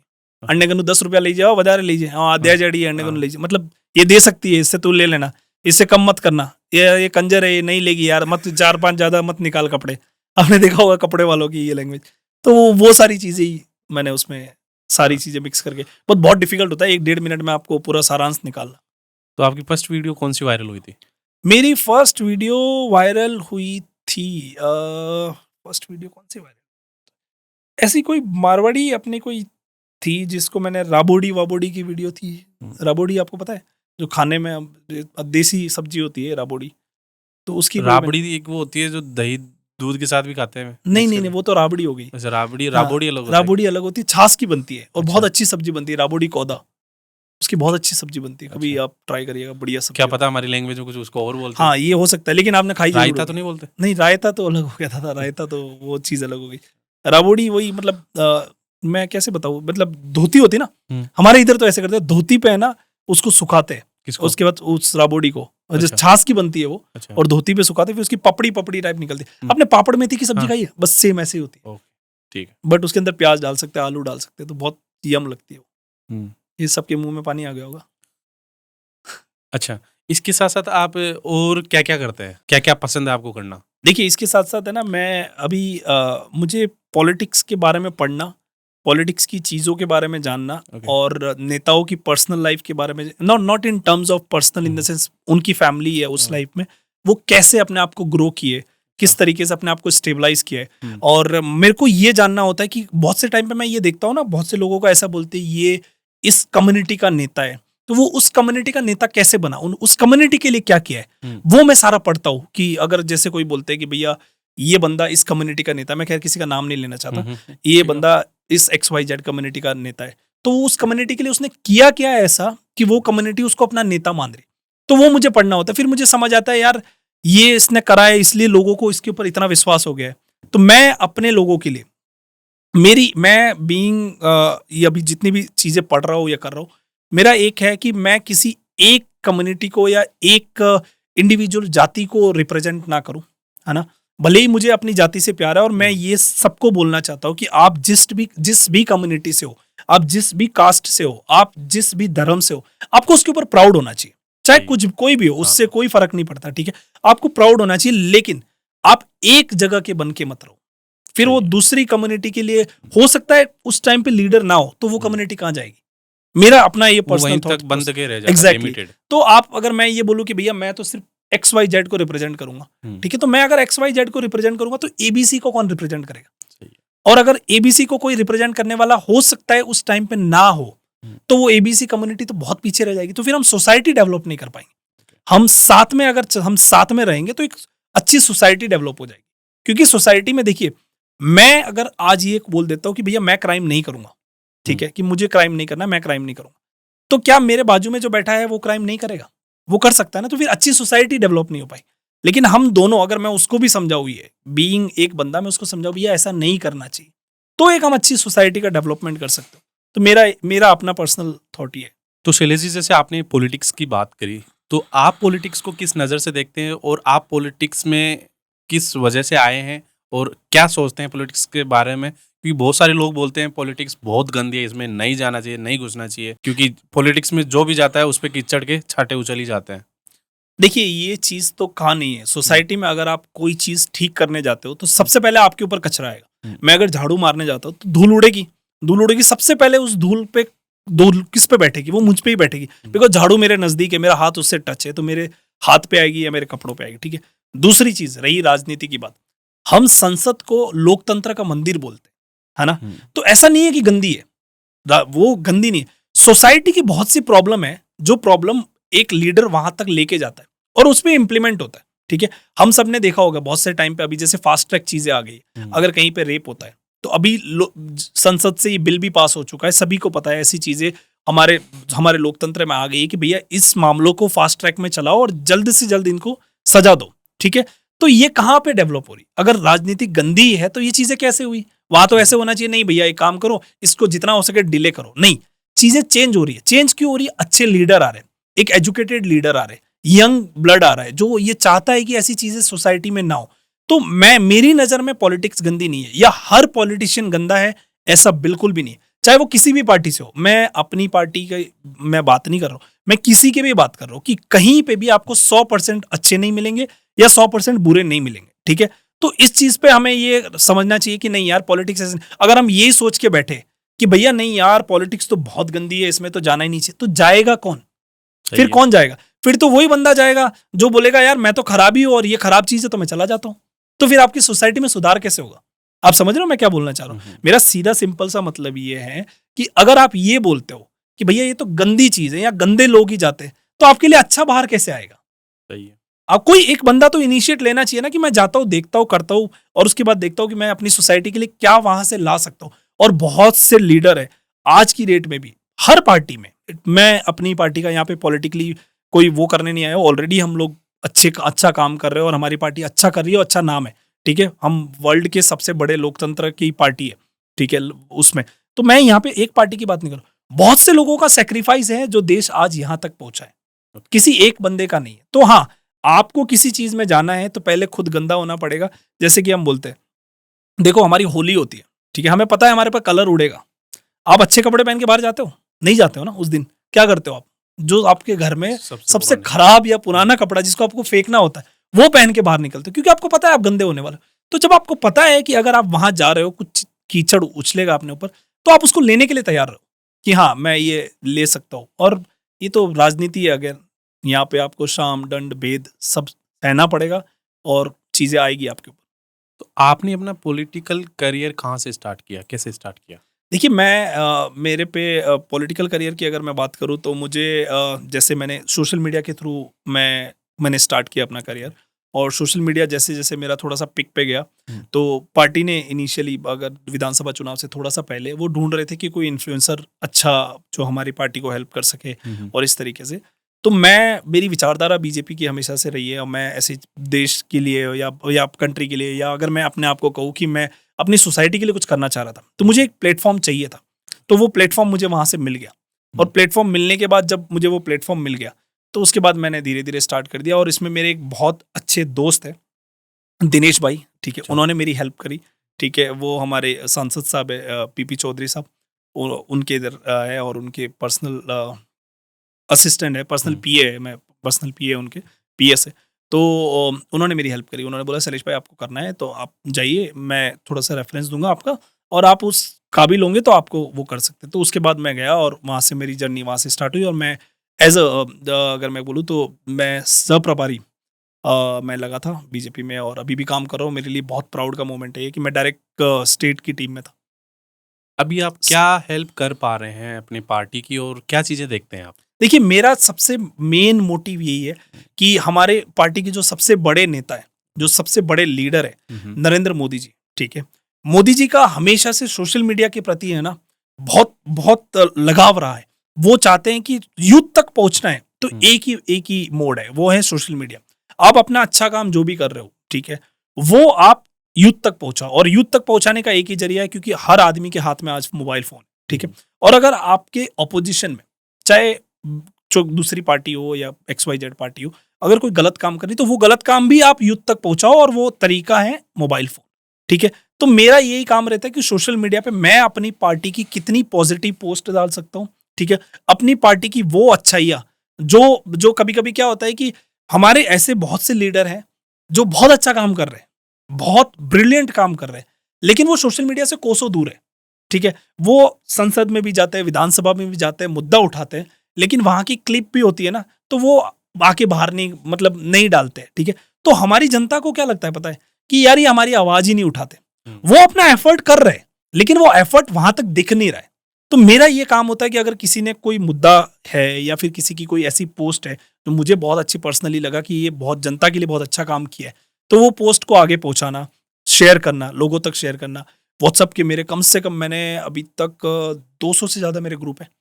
मैंने विधानसभा में अराउंड मोटे मोटे 70 विधानसभाओं के ग्रुप बना रखे हैं। वहाँ के एडमिन है 4-4, और मेरी अभी एक ऐप भी है जो मैं लॉन्च करूंगा थोड़े टाइम में। तो उस ऐप का भी मेरा ये जनसेवा करके ऐप है, जो मैं अभी बहुत जल्द लॉन्च करने वाला हूँ। तो उसमें अगर आप कोई कंप्लेन है तो वहाँ तक डाल सकते हो। और मैंने अभी तक जितना भी मेरा जो रहता है कि हाँ, ज़्यादातर लोगों की हेल्प की जाए, वो चाहे किसी भी मोड पे हो। मेरे को व्हाट्सएप तक किसी की कंप्लेन आती है तो मेरा पहला ऐसा ही एम रहता है कि हाँ, मैं इनकी हेल्प कर सकूँ, डिपार्टमेंट को बात कर सकूँ, और यही मेरा एक काम है सोशल मीडिया के। वो ऐप में क्या रहेगा, ऐसा क्या हेल्प की जा सकती है, किस टाइप की ऐप है वो? देखो, पहला तो ऐप का नाम जनसेवा ऐप है, ठीक है। और उस ऐप में आप अपनी कंप्लेन रजिस्टर करा सकते हो, किसी भी टाइप की? किसी भी टाइप की कंप्लेन रजिस्टर करा सकते हो, ठीक है। लाइक FIR टाइप या अलग? नहीं, FIR नहीं, वो जो जितनी भी कानूनन चीजें हैं वो तो कानून के मोड से ही ओके, जाएगी, ठीक है। ठीक है। समझिए आपके आपकी कोई पानी नहीं आया 4 दिन से, और कोई सुनवाई नहीं हो रही, आपने कंसर्न डिपार्टमेंट को बोल दिया, लेकिन कंसर्न डिपार्टमेंट उस पर काम नहीं कर रहा है, ठीक है। तो वो हमारे पास आएगी। हम उसको मैं सोशल मीडिया पे रहने का मेरा एक ही चीज है कि उसको उस डिपार्टमेंट तक मैं वो पहुंचाऊं, ये as a representative of BJP बात मतलब कर। कुल मिला के जैसे हमने कोई FIR कर दी और उस पर कोई एक्शन नहीं लिया जा रहा, वो मैं कंप्लेंट उसमें कर सकता हूँ, भाई मेरी बात नहीं सुनी जा रही? हाँ, ये भी कर सकते हो आप, ये भी कर सकते हो। कंप्लेन आप लॉन्च कर सकते हो, ठीक। कंप्लेन वहां पे लॉन्च कर सकते हो कि मेरी ये चीज है, इतने महीनों से मैंने ये कर रखा है, वो नहीं हो रहा। तो हम एक बार के लिए, मैं पर्सनली भी फोन कर दूंगा कि भैया मैं इस डिपार्टमेंट के ये आदमी बात कर रहा हूँ, और ये कंप्लेन को क्यों नहीं सुना जा रहा है, क्या रीजन है। तो अगर डिपार्टमेंट ये बोलता है कि नहीं नहीं, इस चीज पे हम काम कर रहे हैं, इतना टाइम लगेगा, हम चाहते हैं कि इसको पारदर्शिता से देखा जाए, हम नहीं चाहते किसी तरह की कोई जल्दबाजी हो, कोई निर्दोष फंसे इसमें, तो उसको हम उस टाइम को भी रखेंगे कि हाँ, इस टाइम फ्रेम में। हमने हर जगह से 4-4 एडमिन बना रखे, उसी के साथ साथ MLAs, नो योर MLAs करके एक कॉलम बना रखा है। वहां से आप अपने MLA के बारे में जान सकते हो, उनके मोबाइल फोन्स, उनके ऑफिस के नंबर, सारे 200 के 200। उसमें मैंने ऐसा नहीं रखा है कि खाली बीजेपी, कांग्रेस बीजेपी दोनों का रखा है। इवन निर्दलीय हैं तो उनके मोबाइल नंबर भी आपको मिल जाएंगे, तो वहां से आप मोबाइल नंबर ले सकते हो। अगर आप अपने MLA से डायरेक्टली फोन करना चाहते हो, MP को डायरेक्टली कनेक्ट करना चाहते हो, तो आप उनको कनेक्ट कर सकते हो। अभी पिछले जो चुनाव हुए उनमें आपका क्या योगदान रहा? देखिए, पिछले चुनाव में विधानसभा या लोकसभा? विधानसभा बता दीजिए या लोकसभा? चलिए मैं पहले विधानसभा से स्टार्ट करता हूँ। जब मैंने विधानसभा के लिए करा तो मैंने जैसे आपको बताया मैंने 70 विधानसभाओं के व्हाट्सएप ग्रुप बनाए, ठीक है, और हर ग्रुप में मैंने अराउंड 500 से 1000 लोगों के उसमें उनको ऐड किया हुआ है, ठीक है। अगर नहीं हो रहा है तो 2-3 ग्रुप बनवा के हर जगह के 4 एडमिन्स थे, ठीक है। Okay. और वो एडमिन्स को हमने एक एडमिन का अलग ग्रुप बना रखा था। मैं अपना कंटेंट जो भी मुझे पार्टी से या स्टेट से या फिर कहीं से भी मिलता था, कंटेंट बीजेपी का कंटेंट होता था या उनके अलग अलग कैंडिडेट के कंटेंट होते थे, वो मैं उस ग्रुप में डालता था। उस ग्रुप से हर एडमिन अपने एरिया का, अपनी विधानसभा का कंटेंट लेके उस ग्रुप में डालता था। बिकॉज मेरे लिए पॉसिबल नहीं है मैं सारे 70 में एक साथ क्लिक करूँ, इतना मेरे पास टाइम भी नहीं मिल रहा था। तो मैंने सभी को डेडिकेट कर रखा था। तो मेरी पूरी एक टीम है जो इस पे काम। एडमिन का ग्रुप अलग था? एडमिन का ग्रुप अलग था। तो आप एडमिन वाले में डालते थे? मैं एडमिन वाले में डालता, फिर एडमिन आगे डिस्ट्रीब्यूट आगे करता था। वो आगे अपने ग्रुप्स में डालता था वो सारी चीजें कि ये इस तरीके का पोस्ट है। और उसके बाद उन एडमिन्स को मैंने कनेक्ट करवाया वहां पे जो फाइट कर रहे थे इलेक्शन, कि भैया आप हमें इन्फॉर्मेशन दीजिए, आप इनको इन्फॉर्मेशन दीजिए कि आप 17 तारीख को इस जगह पे आपकी रैली होने वाली है, ठीक है। तो वो कंटेंट हमारे पास आता था, वो हम कंटेंट फॉरवर्ड करते थे। तो उस ग्रुप में बहुत से जगह जगह से लोग जुड़े हुए होते थे। तो 17 तारीख को यहाँ पे रैली हो रही है, तो वहाँ पे लोग पहुंचते थे कि हमारे एमएलए साहब आ रहे हैं या फिर जो होने वाले एमएलए जो कैंडिडेट फाइट कर रहे हैं वो आ रहे हैं। तो उस तरीके से गैदरिंग भी हो जाती थी। अपना कुछ मुद्दा है तो वो भी बता दिया जाता था। उसी के साथ साथ उनको ये फायदा होता था कि एटलीस्ट उनका मैसेज ज्यादातर लोगों तक कन्वे हो रहा है।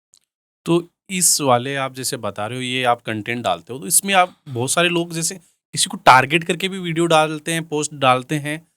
देखिए वो तो होगा ही होगा, क्योंकि आप किसी को फिल्टर नहीं कर सकते वहां से। बिकॉज मैं अपनी बीजेपी के डालूंगा, हो सकता है जिस बंदे ने ज्वाइन किया वो यही मकसद से किया हो कि मुझे गाली देनी है, अच्छा, ये आप मुझे गंदा कंटेंट डालना है, ठीक है। तो वो पैनल उसको मॉनिटर भी करता था, और अगर उनको लगता था 1-2 बार बोलने के बाद कि नहीं यार मजा नहीं आ रहा है या फिर ये चीज नहीं है, तो उसको डिलीट कर देता था या रिमूव कर देता था। उसके बाद मैक्सिमम हमारा यही टारगेट होता था कि हम अपना जो कंटेंट है वो ऑडियंस तक पहुंचा सके। तो शैलेश जी जैसे आपने अच्छी अच्छी सारी बातें कर ली, तो अभी बुरी बातें भी कर लेते हैं थोड़ी। मैंने आपकी इंस्टाग्राम प्रोफाइल देखी, तो वहाँ पे आप पर्सनल भी किसी को टारगेट कर रहे हो? मतलब पर्सनल इन द सेंस, मैं उसको टारगेट नहीं बोलूंगा, मैंने काउंटर दिया था। अच्छा, काउंटर देना और टारगेट करना दोनों में फर्क है। ओके, किनको? मैंने संयम जी को दिया हुआ है, क्यों? संयम लोढ़ा जी। क्यों? देखिए मैं ऑब्वियसली ओटाराम जी को मेरी पार्टी के हैं और वरिष्ठ नेता भी है, और अभी तो वो मंत्री भी है। तो मैंने उनके लिए कैंपेनिंग करी थी, मैं उनके कैंपेन में गया था और वहां पे मैं देख रहा था। तो बहुत सी चीजें, संयम लोढ़ा जी, मैं let me be specific with it, बहुत अच्छे नेता है, ठीक है। मैं आदरणीय मानता हूं उनको। वो ना सिर्फ हमारे लिए बल्कि जितनी भी पार्टीज है, सभी नेताओं को उनके भाषण सुनने चाहिए, ठीक है। लेकिन वो कभी कभी इतना गलत बोल देते हैं कि उसके लिए सुनना चाहिए। अच्छा बोलते उसके लिए नहीं सुनना चाहिए, इसके लिए सुनना चाहिए कि वो बहुत सी चीजें अपनी धर्म को लेकर गलत बोल देते हैं, कभी कभी इंडिविजुअल को लेकर गलत बोल देते हैं। मैं एज अ पर्सन शायद आपको नहीं पसंद करता हूँ, वो मेरा अपना पर्सनल चॉइस हो सकती है, लेकिन मैं आपको कोई गलत चीजें नहीं बोल सकता आपके बारे में ना। वो किसी के कभी कभी ऐसे बोल देते हैं कि एक मेरे हिसाब से एक उम्र का भी हमें लिहाज करना चाहिए। एक बंदा आपके कॉम्पिटिटर है, आपके लेवल पे फाइट कर रहा है वो, ठीक है, और आप और वो दोनों एक ही पोजीशन के लिए फाइट कर रहे हो, तो आपको इतनी डीप गंदी वाली राजनीति मेरे को नहीं लगता करनी चाहिए। तो मैंने उनकी ही चीजों को काउंटर किया था, जहां पे उन्होंने बोला था कि वो तो नाम के भोपा हैं, काम के भोपा तो हम हैं। अब देखिए इसमें ना, भले ही आपका इंटेंशन वैसा नहीं था जिस तरीके से लोगों ने लिया, ठीक है, लेकिन आपने मैसेज गलत कन्वे कर दिया। आपने एक कम्युनिटी को, आपने एक धर्म को गलत संदेश दे दिया कि भोपा, आपको भोपा बोलने की जरूरत भी नहीं थी ना। आप बोल सकते थे, इंडिविजुअल उनका नाम ले सकते थे कि भैया वो आदमी ऐसा हो, तो नाम में कोई प्रॉब्लम नहीं है। लेकिन जहां पे आप, और नाम भी कुछ नाम ऐसे हैं जो आप नहीं ले सकते। अब राम है, कृष्णा है, हम लोग सब लोग इंडिविजुअल में, हमारे कुछ लोग होते हैं जिनका नाम राम भी होता है, कृष्णा भी होता है, लेकिन अगर मैं ऐसा फिर कुछ ऐसे वर्ड उसके साथ फ्रेम कर दूं कि वो आदमी ऐसा है और उसकी जगह वो नाम ले लूं, तो वो इनडायरेक्टली आप उस चीज को गलत कर रहे हो। तो हाँ, उसलिए मैंने काउंटर दिया था। मैंने, आप देखना, मैंने कहीं पे भी असभ्य भाषा यूज नहीं करी थी। मेरे लिए वो आदरणीय है, ठीक है। वो एक चुने हुए नेता है, ठीक है, जनता ने ही चुना है, और उसी जनता ने जिसने ओटाराम जी को चुना है, उन्हीं जनता ने उनको भी चुना था एक समय पे, ठीक है। तो मेरे लिए वो आदरणीय है, मेरे लिए वो आज भी उतनी ही, मेरे लिए उनके लिए इज्जत है जितनी पहले थी। लेकिन हाँ, जैसे कि हम अगर किसी प्रोफेशन में हैं तो काउंटर देना अपना एक मेरे को लगता है कि ये हमारे इस लोकतंत्र की एक खूबसूरती है कि आप उनको जवाब दे सकते हो कि हाँ मेरा ये राय है। तो मैंने कहीं पे भी उनको किसी भी लेवल पे, आप मेरे वीडियोस सारे देख सकते हो, मैंने कहीं पे भी गलत नहीं बोला, मैंने काउंटर दिया, उनके सवालों का जवाब दिया। तो शैलेश जी, जैसे आपने बताया, जैसे उन्होंने कुछ गलत शब्द लिया और आपने उनका काउंटर दिया, बिल्कुल। तो रिचपाल जी मिर्जा जी के बारे में आप क्या कहना चाहेंगे? आपने देखो वो भी आदरणीय नेता बताइए क्या उनके कहना डायलॉग चाहेंगे? याद आ गए मेरे को। पता नहीं क्यों उनके डायलॉग याद आ गए, लेकिन वो जब उन्होंने वो डायलॉग मारे तो वो हमारी पार्टी में नहीं थे, बाय द वे। ठीक है, तो मैं फिर तो वो डायलॉग मारने के बाद में आपकी पार्टी में आप नहीं, वो डायलॉग मारने के बाद नहीं। देखिए वो भी वो उनकी पकड़ बहुत अच्छी है और वो अनफिल्टर्ड है। ठीक है, आप एक चीज मैंने आपको जैसे पहले ही बोली, वो किसी को इंडिविजुअली टारगेट नहीं किया है। आप एक अगर उनके भाषण की बात देखोगे तो उन्होंने इंडिविजुअली टारगेट नहीं किया, किसी धर्म को गलत नहीं बोला। ठीक है, उन्होंने जो बातें कही है वो हम जैसे एक होता है ना कि चौपाल पे बैठते तो हमारे बड़े बुजुर्ग बोलते हैं कुछ भी चीज, वो उसमें फिल्टर नहीं रखते कि भैया गाली भी देनी है तो वो दे देते। ठीक है, उनको देनी होती है वो दे देते कि हाँ ये गाली, तो उस तरीके की उनकी लैंग्वेज था। लेकिन रिचपाल मिर्जा जी जब बीजेपी ज्वाइन की है तब से मैंने उनका ऐसा कोई भी भाषण नहीं देखा है जो किसी लेवल पे ऐसा लगा हो कि हाँ थोड़ा सा सुनने को वैसा। मिला? नहीं तो? सुनने को नहीं, मेरे को नहीं लगता वो इस तरीके की चीजें करेंगे। यहाँ पे हमारा थोड़ा तो कल्चर अलग है। उन्होंने पर्सनल टारगेट किया है ना हनुमान जी बेनीवाल को? हनुमान जी बेनीवाल ने भी पहले कुछ बोला होगा, लेकिन ऐसे नहीं है कि उन्होंने पहले ही टारगेट किया। ओके, हनुमान जी बेनीवाल आपको कैसे लगते हैं? अच्छे नेता है, हम्म। लेकिन मेरे हिसाब से उन्होंने सिर्फ एक कम्युनिटी की वो करी है, राजनीति करी है। मेरे हिसाब से आपको पूरे जितने भी अपना ये होता है, जैसे कि कहते हैं ना कि सबको साथ लेके चलो, हमारी पार्टी का जैसे वो है कि सबका साथ सबका विकास, तो उस पे रहते तो शायद और अच्छा नेता बन सकते। मेरा पर्सनल है, मैं एज अ कोई पॉलिटिशियन व्यू नहीं है मेरा, पॉलिटिकल व्यू नहीं है आप मिले हो मेरा। उनसे? मैं नहीं मिला, पहले तो हमारे साथ ही थे वो, खैर। ठीक है। आपका फेवरेट नेता कौन है अभी? मेरे तो बट ऑब्वियस, अगर मैं मेरे फेवरेट नेता की बात करूं तो नरेंद्र मोदी जी है और कांग्रेस में? अमित शाह जी है। कांग्रेस में अगर बात करें तो? कांग्रेस में आप कहाँ से, राजस्थान से बात कर रहे हो या पूरे ऑल ओवर? ऑल ओवर कर लो, या राजस्थान की कर लेते हैं। हाँ, राजस्थान में मेरे को दिव्या मदेरणा जी बहुत अच्छे लगते हैं, बहुत अच्छे वक्ता हैं, बहुत अच्छा बोलते हैं, बहुत वो अच्छी पकड़ है। ये फीमेल होने का रीजन तो नहीं है? नहीं, फीमेल होने का रीजन नहीं है। देखिए वो बहुत अच्छा बोलते हैं, आप उनके भाषण उठा के देख लीजिए, देखिए कि ऐसे अच्छे को अच्छा बोलना चाहिए। और अगर कोई अच्छे वक्ता हैं तो बिल्कुल आपको मानना चाहिए कि वो अच्छे वक्ता है। ठीक है, इसमें कोई दो राय नहीं होनी चाहिए आपकी, क्योंकि यही हमारे लोकतंत्र की खूबसूरती है। वहां पे सभी को बोलने का मौका मिलता है और आप सभी से सीखते हो। ठीक है, किसी एक नेता से आप ये नहीं कि अगर नई ऑपोजिशन बोल रही तो मैं नहीं सुनूंगा, वहां पे आप लोकतंत्र आप गलत करो, लोकतंत्र के साथ गलत करो। तो हाँ, वो बहुत अच्छा बोलती है, बहुत अच्छे पकड़ है उनकी। मेरे हिसाब से अगर मुझे बोलोगे तो मैं दिव्या मदेरणा जी अगर देख रहे हैं तो मैं कहूंगा आप गलत पार्टी में हो, आपको शायद हमारी पार्टी ज्वाइन कर लेनी चाहिए। क्यों? वो अच्छे नेता है। वो मेरे हिसाब से पता है क्या है उनकी प्रॉब्लम, मेरा अपना कि वो काम करना चाहती है लेकिन उनकी पार्टी नहीं चाहती कि ऐसे काम हो, क्योंकि उनको हमेशा से ऐसा है कि ये अगर ऊपर आ गए तो बाकी जितने नेता है, और कहीं ना कहीं आपने सुना ही होगा कि किस तरीके से एक परिवार को या एक कम्युनिटी के नेताओं को दबाने की साजिश कांग्रेस रचते आई है। और ये इल्ज़ाम कांग्रेस के जो टॉप लीडर, जो मैं राजस्थान की बात कर रहा हूँ, उन पे लगता आया है कि हाँ एक घराने को या एक कम्युनिटी को उन्होंने दबाने की कोशिश हमेशा से करी। तो मेरे को पर्सनली मैं एज अ मैं दर्शक बोलूँ या एज अ मुझे अगर सुनना है किसी को कांग्रेस से, हाँ सिर्फ मैं कांग्रेस की बात करूँ, तो मैं दिव्या जी को सुन सकता हूँ। बहुत अच्छा, कभी भी वो भी गलत नहीं बोलते, आप देख लो उनको। मैं अच्छा। इसीलिए आपको बोल एक नंबर पे बताया, 2 नंबर पे बात करें तो?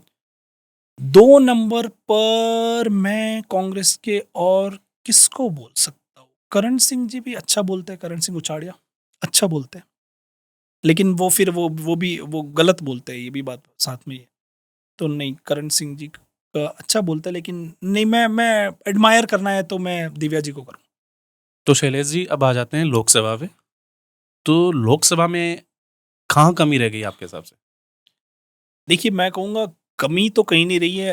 हर कार्यकर्ता ने हर बूथ पर, हर जगह पे, हर विधानसभा से या फिर हर मंडल से हमारे कार्यकर्ताओं ने पूरी कोशिश करी है। हाँ, हम जिस मार्क को क्रॉस करना चाह रहे भाई थे, आपका नारा था इस बार 400 के पार। हाँ, तो वो नहीं हो पाया।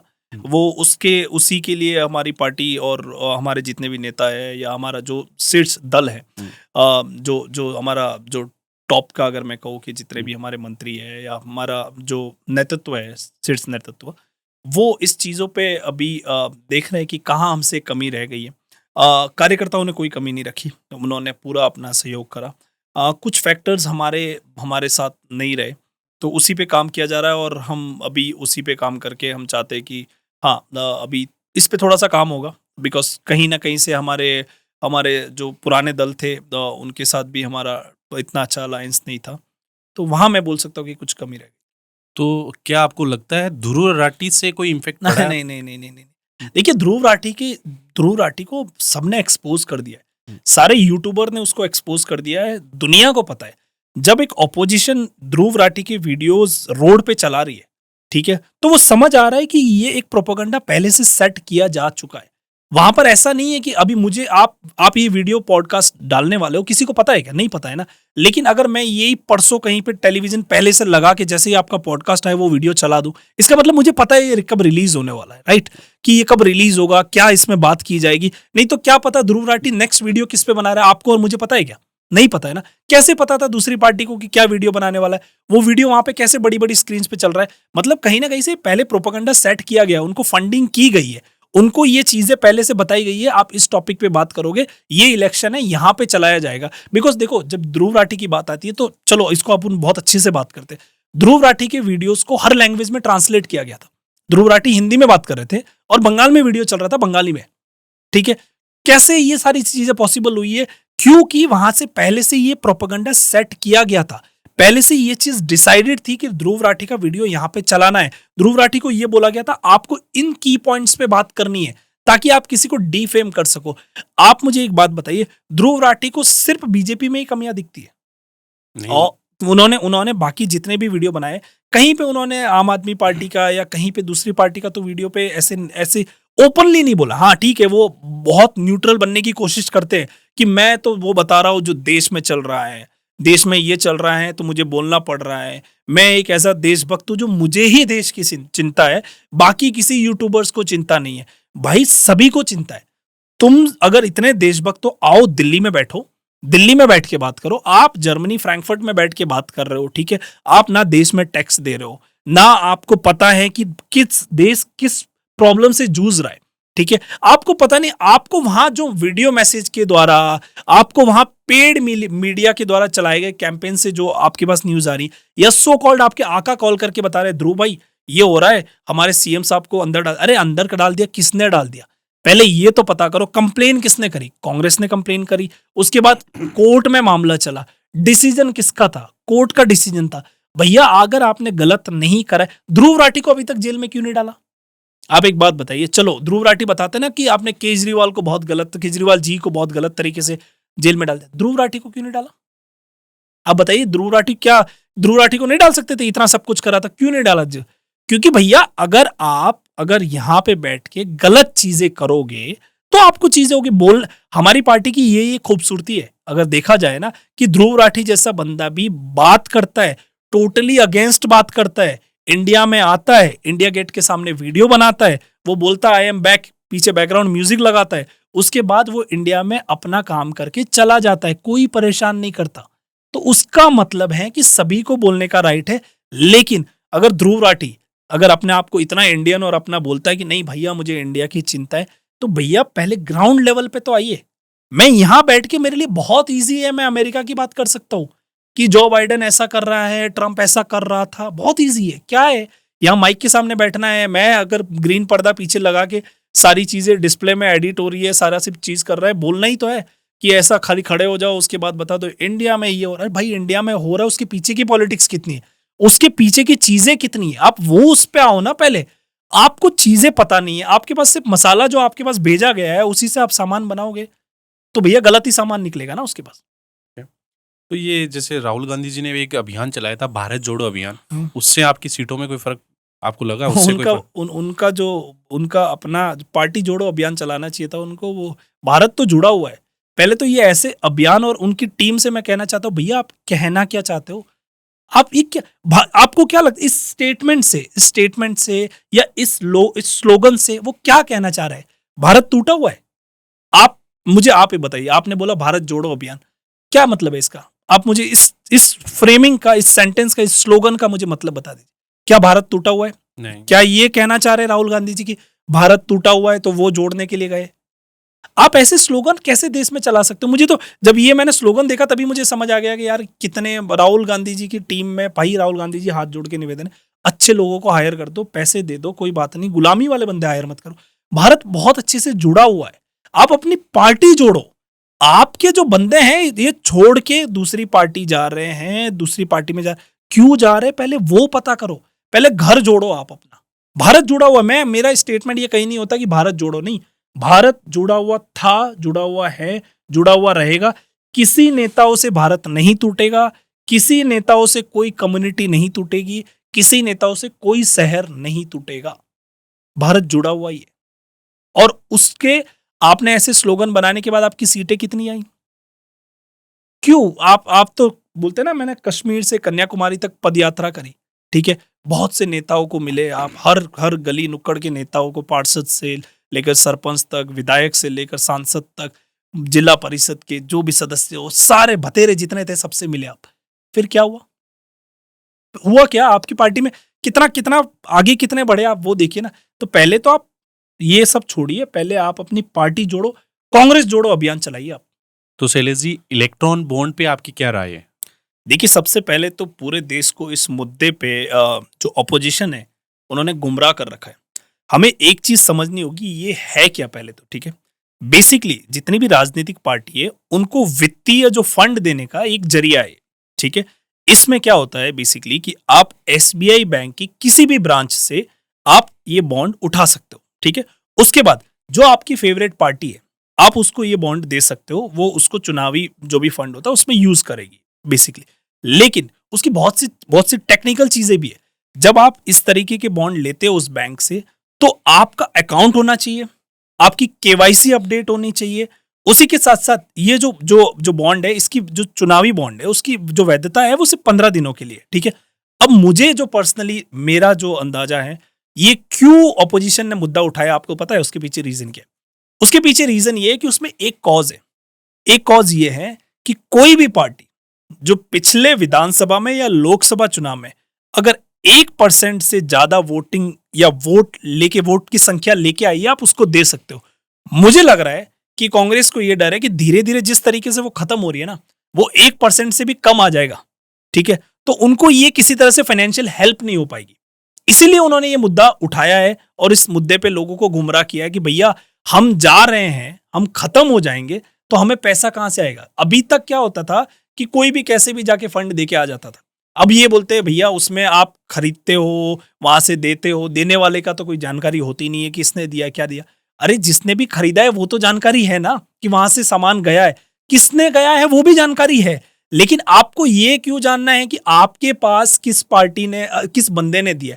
तो ये क्या बेसिकली गुमराह किया जाता है कि बड़े बड़े जो भी घराने हैं जिनके पास पैसा फाइनेंशियली बहुत मजबूत है, चाहे वो मैं अंबानी जी, अडानी जी या किसी भी तरह से, तो वो बहुत बड़ी बड़ी फंडिंग कर देते हैं। तो इनको अब क्या, पहले भी तो यही होता था, अभी आप चुनाव लड़ रहे हो, सिंपल से आप मेरे दोस्त हो, मुझे आपकी हेल्प करनी है, तो मैं कैश आपको दे सकता हूं, उसका तो वैसे भी कोई रिकॉर्ड नहीं है, किसने दिया वो भी नहीं पता है, ठीक है। तो ये तो देश को गुमराह किया गया है, इसके ऊपर मेरा नहीं रहा। और दूसरी चीज, ये मामला वैसे ही सुप्रीम कोर्ट में है, तो वहां पे अगर जो भी फैसला वो कोर्ट से आएगा वो हम सबको मानना होगा। इसमें मेरी राय कोई मायने भी नहीं रखती। तो चलिए बात करते हैं नई सरकार, नए मुख्यमंत्री जी भजनलाल जी के जो अभी कार्यकाल में क्या क्या उन्होंने काम किया है, उनके बारे में आपको पता है? जी बिल्कुल, और ये मुझे नहीं, हमारे प्रदेश की मेरे हिसाब से मैक्सिमम जनता को पता है। देखिए, सरकार नहीं है, हमारे कप्तान नए नहीं है। बहुत लोगों को ऐसा लगता है कि भजनलाल जी बहुत नए हैं, पहली बार ही एकदम से मुख्यमंत्री बना दिया। उनका राजनीतिक अनुभव देखिए, वो संगठन से कितने टाइम से जुड़े हुए, वो चीज को आप देखिए, ठीक है। उन्होंने अपनी पूरी जिंदगी खपा दी है, ठीक है, संगठन के लिए, पार्टी के लिए कितने वफादार रहे हैं, कितनी चीजें उन्होंने पार्टी के लिए ऐसी करी हैं जो उनके उनके जो एक्सपीरियंस के बल पे आई हुई है।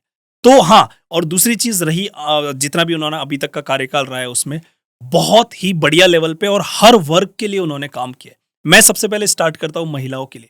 अगर महिलाओं पे कोई अत्याचार होता है किसी भी तरीके से, तो उन्होंने एंटी रोमियो की वो जो लॉन्च करी हुई है, तो उस वे में किसी भी तरह से कोई भी चीज होती है तो एंटी रोमियो का उन्होंने जो गठन किया हुआ है, उनकी जो ये गठन हुआ है बेसिकली, तो उस चीज पे काम करें। उसके बाद जो हम सुनते थे बार बार, हमारा राजस्थान को ज्यादातर फेमस है ना, पेपर घोटाले में हमारा राजस्थान फेमस हो गया था। हर चीज का पेपर लीक हो जाता था, ठीक है। तो एक एसआईटी का गठन हो गया, स्पेशल इन्वेस्टिगेशन टीम का उन्होंने गठन कर दिया कि भैया नहीं, ये चीजें रुकनी चाहिए। और हमारे जितने भी छात्र हैं वो बड़ी मेहनत करते हैं, एक एग्जाम के लिए वो 12 महीने मेहनत करते हैं, और उसके बाद कल पता लगता है आपको कि जिस एग्जाम में आप बैठने वाले हो उसका पेपर किसी के पास ऑलरेडी है, ठीक है। और वो बंदा पूरी साल में उसने बुक ही नहीं खोली, लेकिन उसको पता है क्या पेपर में आने वाला है। तो कितना बड़ा नाइंसाफी होगी उस बंदे के लिए जो मेहनत कर रहा है, ठीक है। तो एसआईटी का उन्होंने गठन कर दिया। उसके बाद अगर देखा जाए तो जो जल परिवहन, जल की जितनी भी योजनाएं, पानी की योजनाएं थी, वो उन्होंने अब मध्य प्रदेश के साथ भी उन्होंने टाई अप करा और वो चीजों पे भी करा।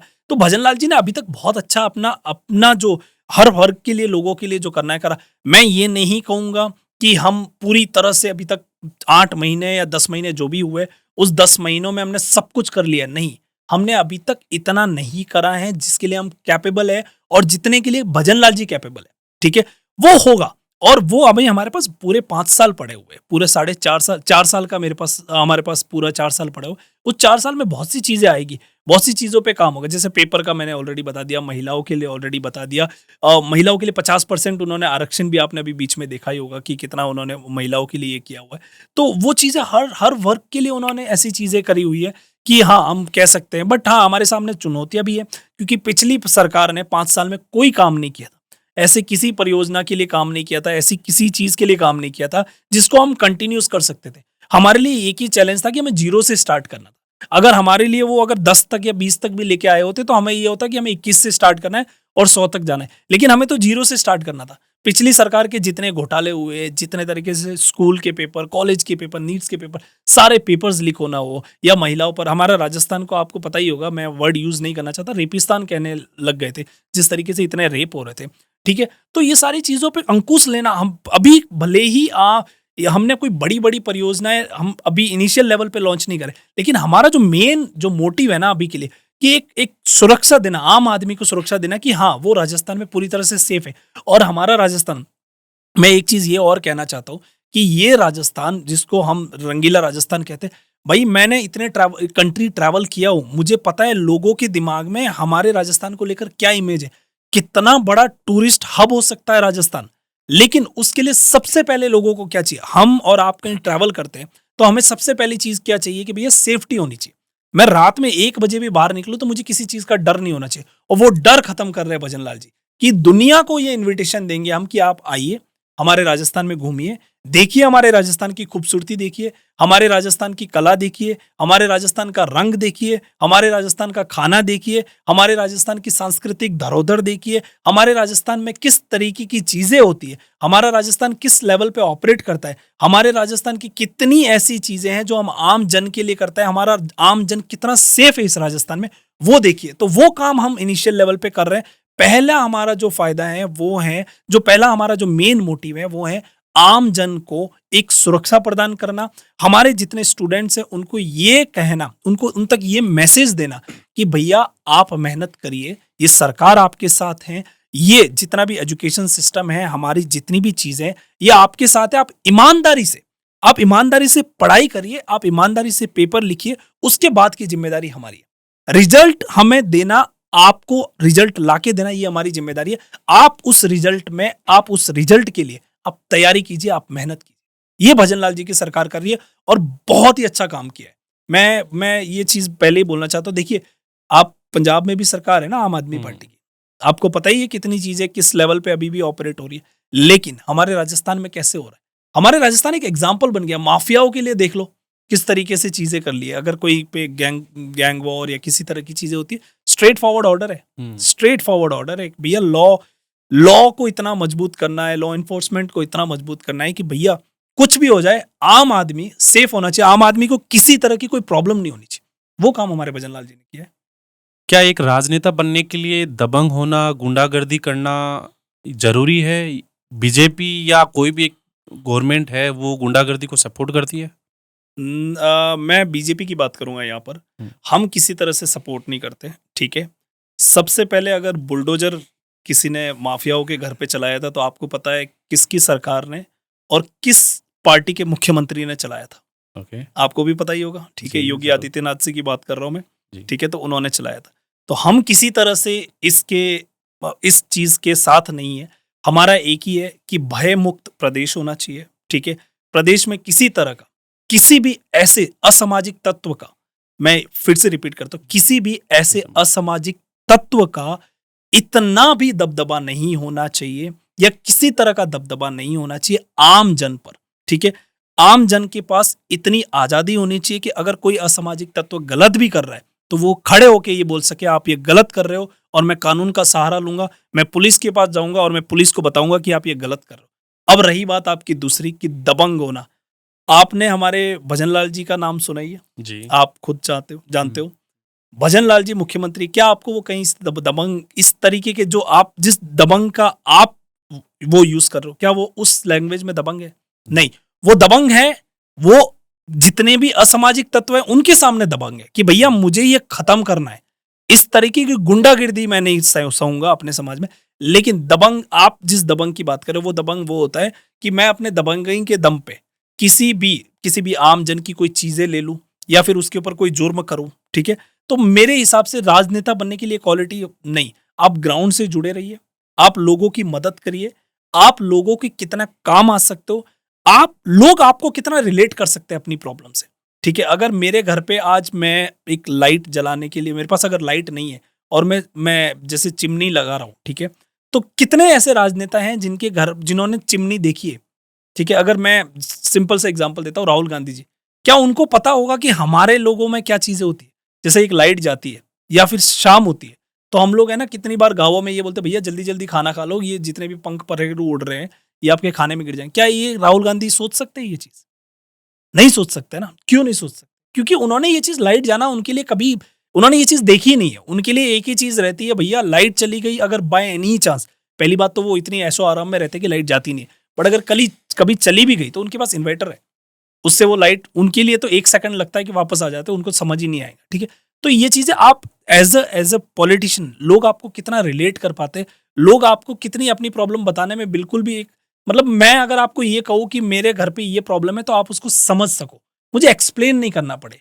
अगर मैं आपको पूछूं कि भैया मैंने तो चिमनी जलाई, आप बोलो चिमनी क्या होती है, कैसे जलाते हो? अच्छा चिमनी जलाई तो क्या प्रॉब्लम होगी, चिमनी तो जला दी ना आपने, तो आपको लाइट मिल गई। लेकिन चिमनी जलाना, लाइट मिलना मेरा आपसे कहने का संदर्भ नहीं था, मेरा संदर्भ था मैं आज भी चिमनी पे जी रहा हूं, जबकि मैं आपको वोट करता हूं मेरे घर पे आप लाइट दीजिए पहले। तो वो चीज होनी है, नहीं दबंग होना या इस तरीके। और हम लोग तो, हमारी पार्टी इस तरीके की चीजों में कभी थी नहीं, ना है और ना रहेगी। तो अभी कुछ दिन पहले मुझे सुनने को मिला था भजनलाल जी को धमकी आई थी। हाँ, ये मैंने भी सुना था और हम्म। उसके ऊपर पुलिस ने आनन फानन में एफआईआर भी कर दी और आई थिंक वो मामला खत्म हो चुका है। तो ऐसे सबको धमकियां आती रहती है। देखिए यही हमारे हमारे हमारी सरकार में ये एक चीज है हम्म। कि पहले ऐसी चीजें अगर किसी के साथ हो भी जाती थी ना, किसी पार्टी के, लोग बाहर नहीं आने देते थे, ठीक है। हम्म। हमारी सरकार में ये है कि अगर हुआ है तो इस चीज को बाहर आओ, इस चीज को उजागर करो। और ऐसे किसी को भी धमकी और ये सारी चीजें तो मेरे हिसाब से तो अगर आती भी है तो हम आनन फानन में उस चीजों को, देखिए मैं ये नहीं कहता हूँ कि हमने क्राइम 100% पूरी तरह से रोक दिया है, नहीं, टाइम लगेगा, ठीक है। हर सिक्के के दो पहलू होते हैं। अगर हम बहुत ज्यादा अच्छाई कर रहे हैं तो कोई ना कोई हमारी चीजों को खराब करने की कोशिश करेगा, ठीक है। वो तो रहेगा, वो हर जगह रहेगा और वो आगे भी रहेगा, चाहे किसी की भी सरकार आए, ठीक है, वो रहेगा। लेकिन हम कितना अंकुश लगा पाते, हम कितना कंट्रोल कर पाते, हम कितना उन चीजों को हरा सकते हैं कि भैया नहीं, ये नहीं होने देंगे, वो मायने रखता है और वो हमारी सरकार कर रही है। आप देखिए कितनी जल्दी एक्शन हो गई और चीजें अंडर कंट्रोल है। क्या आप ये मानते हैं कि ये ज्यादा गुंडागर्दी दोनों सरकार या जितनी भी पॉलिटिक पार्टी है उनके आपसी क्लेश के कारण होता है? नहीं नहीं नहीं, ऐसे कोई ये ऐसा मैं मेरा ये मानना नहीं है, क्योंकि जिसको दबंगई करनी है वो ये नहीं देखता कि सरकार किसकी है, ठीक है। उसको अपना काम करना है, उसकी मेंटेलिटी ऐसी होती है, उसको पता है कि भैया देखो अब मैं मैं और आप यहाँ बैठे और हमारा कुछ किसी बात पे क्लैश हो जाए, ठीक है, तो मैं ये देख के थोड़ी आपको पीटूंगा कि भैया सरकार किसकी है। मेरा मेंटलिटी, मैं मेरा मेंटली ऐसा, मेरा दिमाग ही उस तरीके से है कि बस मैं दे दूंगा और उसके बाद मेरे को सोचना पड़ेगा, अरे भैया अब मैं उस चीज़ को कर सकता हूँ कि नहीं। मेरे को नहीं लगता ये आपसी सरकार का तो इसमें कोई वो नहीं होता, बट कह नहीं सकते इतना, इतना मैं अभी तक मिच्योर इन चीज़ों पे हुआ भी नहीं हूँ। अच्छा, तो आपकी सरकार अभी रोजगार को लेके क्या कर रही है? क्या प्लानिंग है? देखिए, एक रोजगार बहुत बड़ा मुद्दा है और हमारी सरकार की पहली प्रायोरिटी है कि सभी को रोजगार मिलना चाहिए। जो युवा जो तैयारी कर रहे हैं किसी भी चीज़ की, तो उनको ये रोजगार मिलना चाहिए और उसी दिशा में हमने अपना पहला कदम ऑलरेडी स्टार्ट कर लिया और हमने ये स्टार्ट करा है मातृशक्ति से। अगर देखा जाए तो जो जो शिक्षक भर्ती है उसमें तृतीय श्रेणी में महिलाओं के लिए 50% आरक्षण भजनलाल जी की सरकार ने दिया। इससे पहले ना कांग्रेस की सरकार ने दिया था, ना इसके बारे में सोचा था। उल्टा कांग्रेस की सरकार के लोग, जिनकी हमेशा से एक मानसिकता रही है कि महिलाओं विरोधी मानसिकता, मैं कहता हूं पर्सनली, ये मेरा एक्सपीरियंस है, जितने भी मैंने अभी तक मामले देखे, तो उन्होंने इसका विरोध करा था, ठीक है। लेकिन मातृशक्ति को मजबूत करने के लिए, मातृशक्ति को और मजबूत बनाने के लिए हमारी सरकार ने 50% आरक्षण दिया है तृतीय श्रेणी में। तो हम कोशिश कर रहे हैं, ये रोजगार बहुत बड़ा मुद्दा है, मैं इस पे डिनाई नहीं करता हूं और मैं ये भी नहीं कहता कि ये हम बहुत लाइट मुद्दा है या इस पे हम काम नहीं कर रहे। हमारी सरकार, भजनलाल जी इस मुद्दे पर बहुत अच्छी से काम कर रहे हैं, उनकी पूरी टीम लगी हुई है और हम चाहते हैं कि हम अपने कार्यकाल में जब तक हम हैं तब तक हम इतने रोजगार के अवसर उपलब्ध करा दे हमारे युवाओं को, हमारे माताओं को, हमारे जितने भी जो बालिकाएं पढ़ रही है उनको, कि उनको रोजगार के मामले में ये लग जाए कि भैया भारतीय जनता पार्टी ने जितना काम किया है वो उतना काम किसी भी सरकार ने नहीं किया। ओके, तो सरकार बनते ही एक योजना लेके आती है जिसका नाम रखा गया अग्निवीर। जी, क्या आप उससे सहमत हैं? बिल्कुल सहमत हूँ। देखिए, मैं आपको, हाँ, इस क्यू का मैं आपको जवाब देता हूँ। मैं बहुत सी कंट्री में ट्रैवल कर चुका हूँ, उसमें से एक कंट्री है इजराइल। हम सब ने इस कंट्री के बारे में जाना है और हमने देखा है कि एक छोटा सा कंट्री है, क्राइम फ्री कंट्री है और पूरे, अगर देखा जाए तो पूरे वर्ल्ड के जो टॉप कंट्रीज है, जिनसे कंट्रीज डरती है, वो कंट्रीज भी इजराइल से डरती है। आपको पता है उसका कारण क्या है? क्या? उसका कारण ये है कि वहां के हर नागरिक को आर्मी में जाना कंपलसरी है। वहां पे ये रूल्स है कि आपको आर्मी में जाना पड़ेगा, ठीक है। उससे क्या होता है? उससे ये होता है, एक डिसिप्लिन जनरेट होता है, ठीक है। आप सुबह उठते हो, आप एक्सरसाइज करते हो, ठीक है। आपका माइंड उस दिशा में जाता है कि मुझे ऐसी चीजें करनी है, फिटनेस के लिए जागरूक होना है, अपने देश के लिए कुछ करना है। जैसे आपने अग्निवीर की बात करी, अग्निवीर का क्या है? बेसिकली आप 4 साल के लिए, एक सैनिक जो बंदा तैयारी कर रहा है, जो आर्मी की तैयारी कर रहा है, वो 4 साल के लिए सेना में जाता है, ठीक है। उसके बाद 25% उसमें से डायरेक्टली सेना के लिए अप्लाई कर सकते हैं, विच इज फेयर इनफ।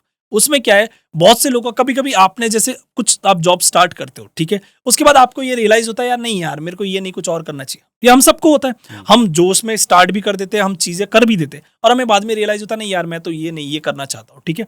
तो सरकार इसमें से आपको अपॉर्चुनिटी दे रही है कि आप आइए, हमारे साथ ज्वाइन भी कर सकते हो। और इस 4 साल के कार्यकाल में, खुदा ना खास्ता, देखिए, मेरे देश का कोई भी नागरिक या मेरे देश का कोई भी सैनिक एक बाल भी बाका नहीं होना चाहिए, ठीक है, हमारे अगर देश की सेवा कर रहा है तो। लेकिन खुदा ना खास्ता किसी तरह की कुछ इंसिडेंट हो जाता है तो सरकार 1 करोड़ 10 लाख, मुझे एग्जैक्ट फिगर नहीं पता है, मुझे उसके लिए माफ कीजिएगा, 1 करोड़ या 1 करोड़ 10 लाख रुपए उसके फैमिली मेंबर्स को दिया जा रहा है। और हमारी सरकार ने पिछले जितने भी अग्निवीर जो हम शहीद हुए देश के लिए, उनको दिया है। तो मेरे हिसाब से कहीं पे भी इस स्कीम में है ना, कि इस तरीके से ये क्या है क्या नहीं है, उस पर नहीं करना चाहिए था। बहुत सी कंट्रीज हैं जहां पे ऐसी स्कीमें चल रही है या इससे मिलती जुलती स्कीम चल रही है, तो इससे एक डिसिप्लिन जनरेट होता है। बच्चों को हम सब, जैसे हमारे माँ बाप ने भी हमें, जब इनिशियल लेवल पे हमारी ग्रूमिंग होती है तो हमें ये डिसिप्लिन सिखाया जाता है, बेटा बहन से ऐसे बात करनी है, ये लड़की है, आपको इस तरीके से बात करनी होगी, इतनी इज्जत देनी होगी आपको, ठीक है।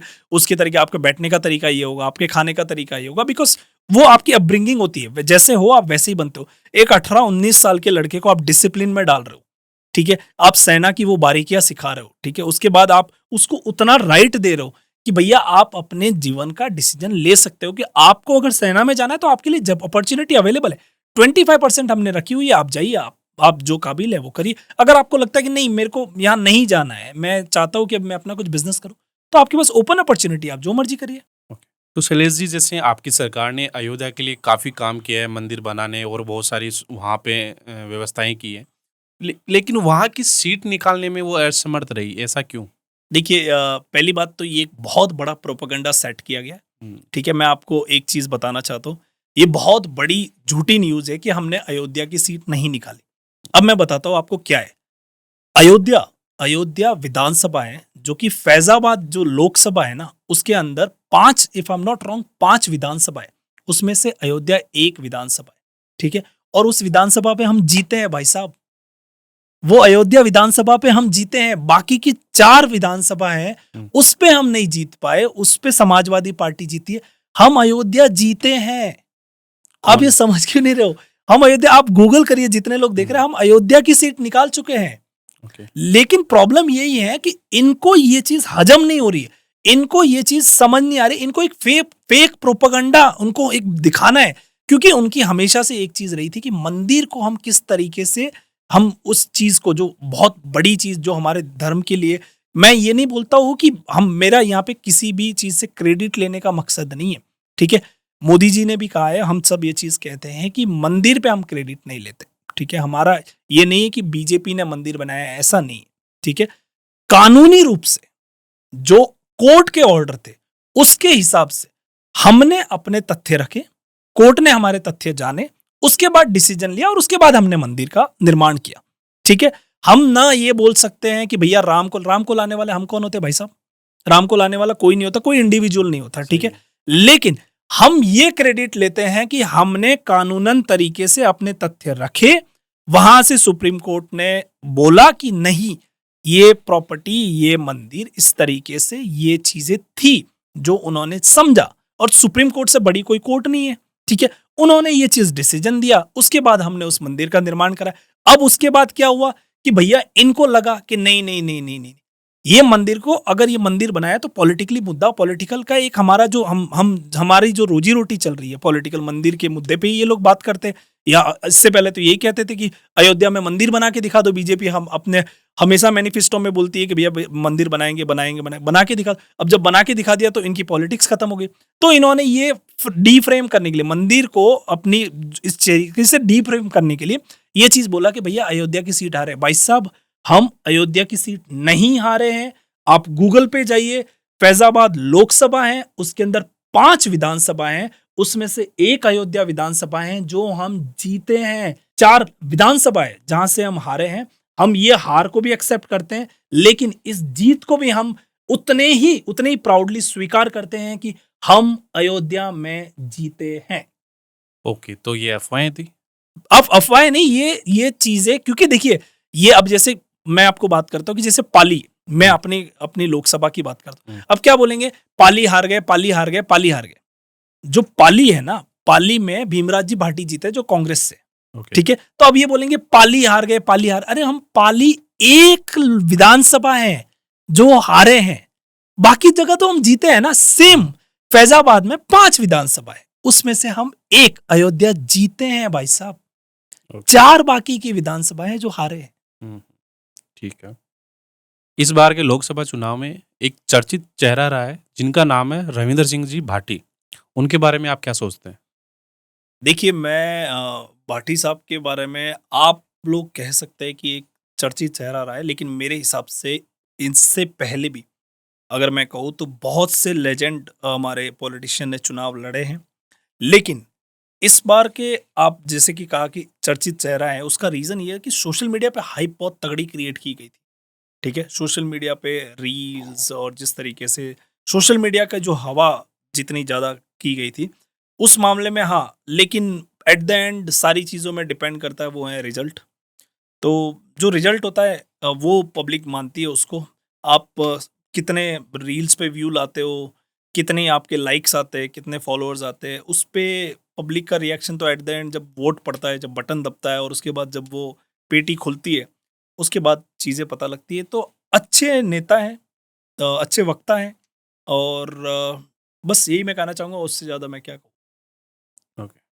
तो शैलेश जी, जैसे अपन बात करें, आपने एज ए इन्फ्लुएंसर आपने आपकी पार्टी के लिए काफ़ी काम किया है, वो दिख रहा है।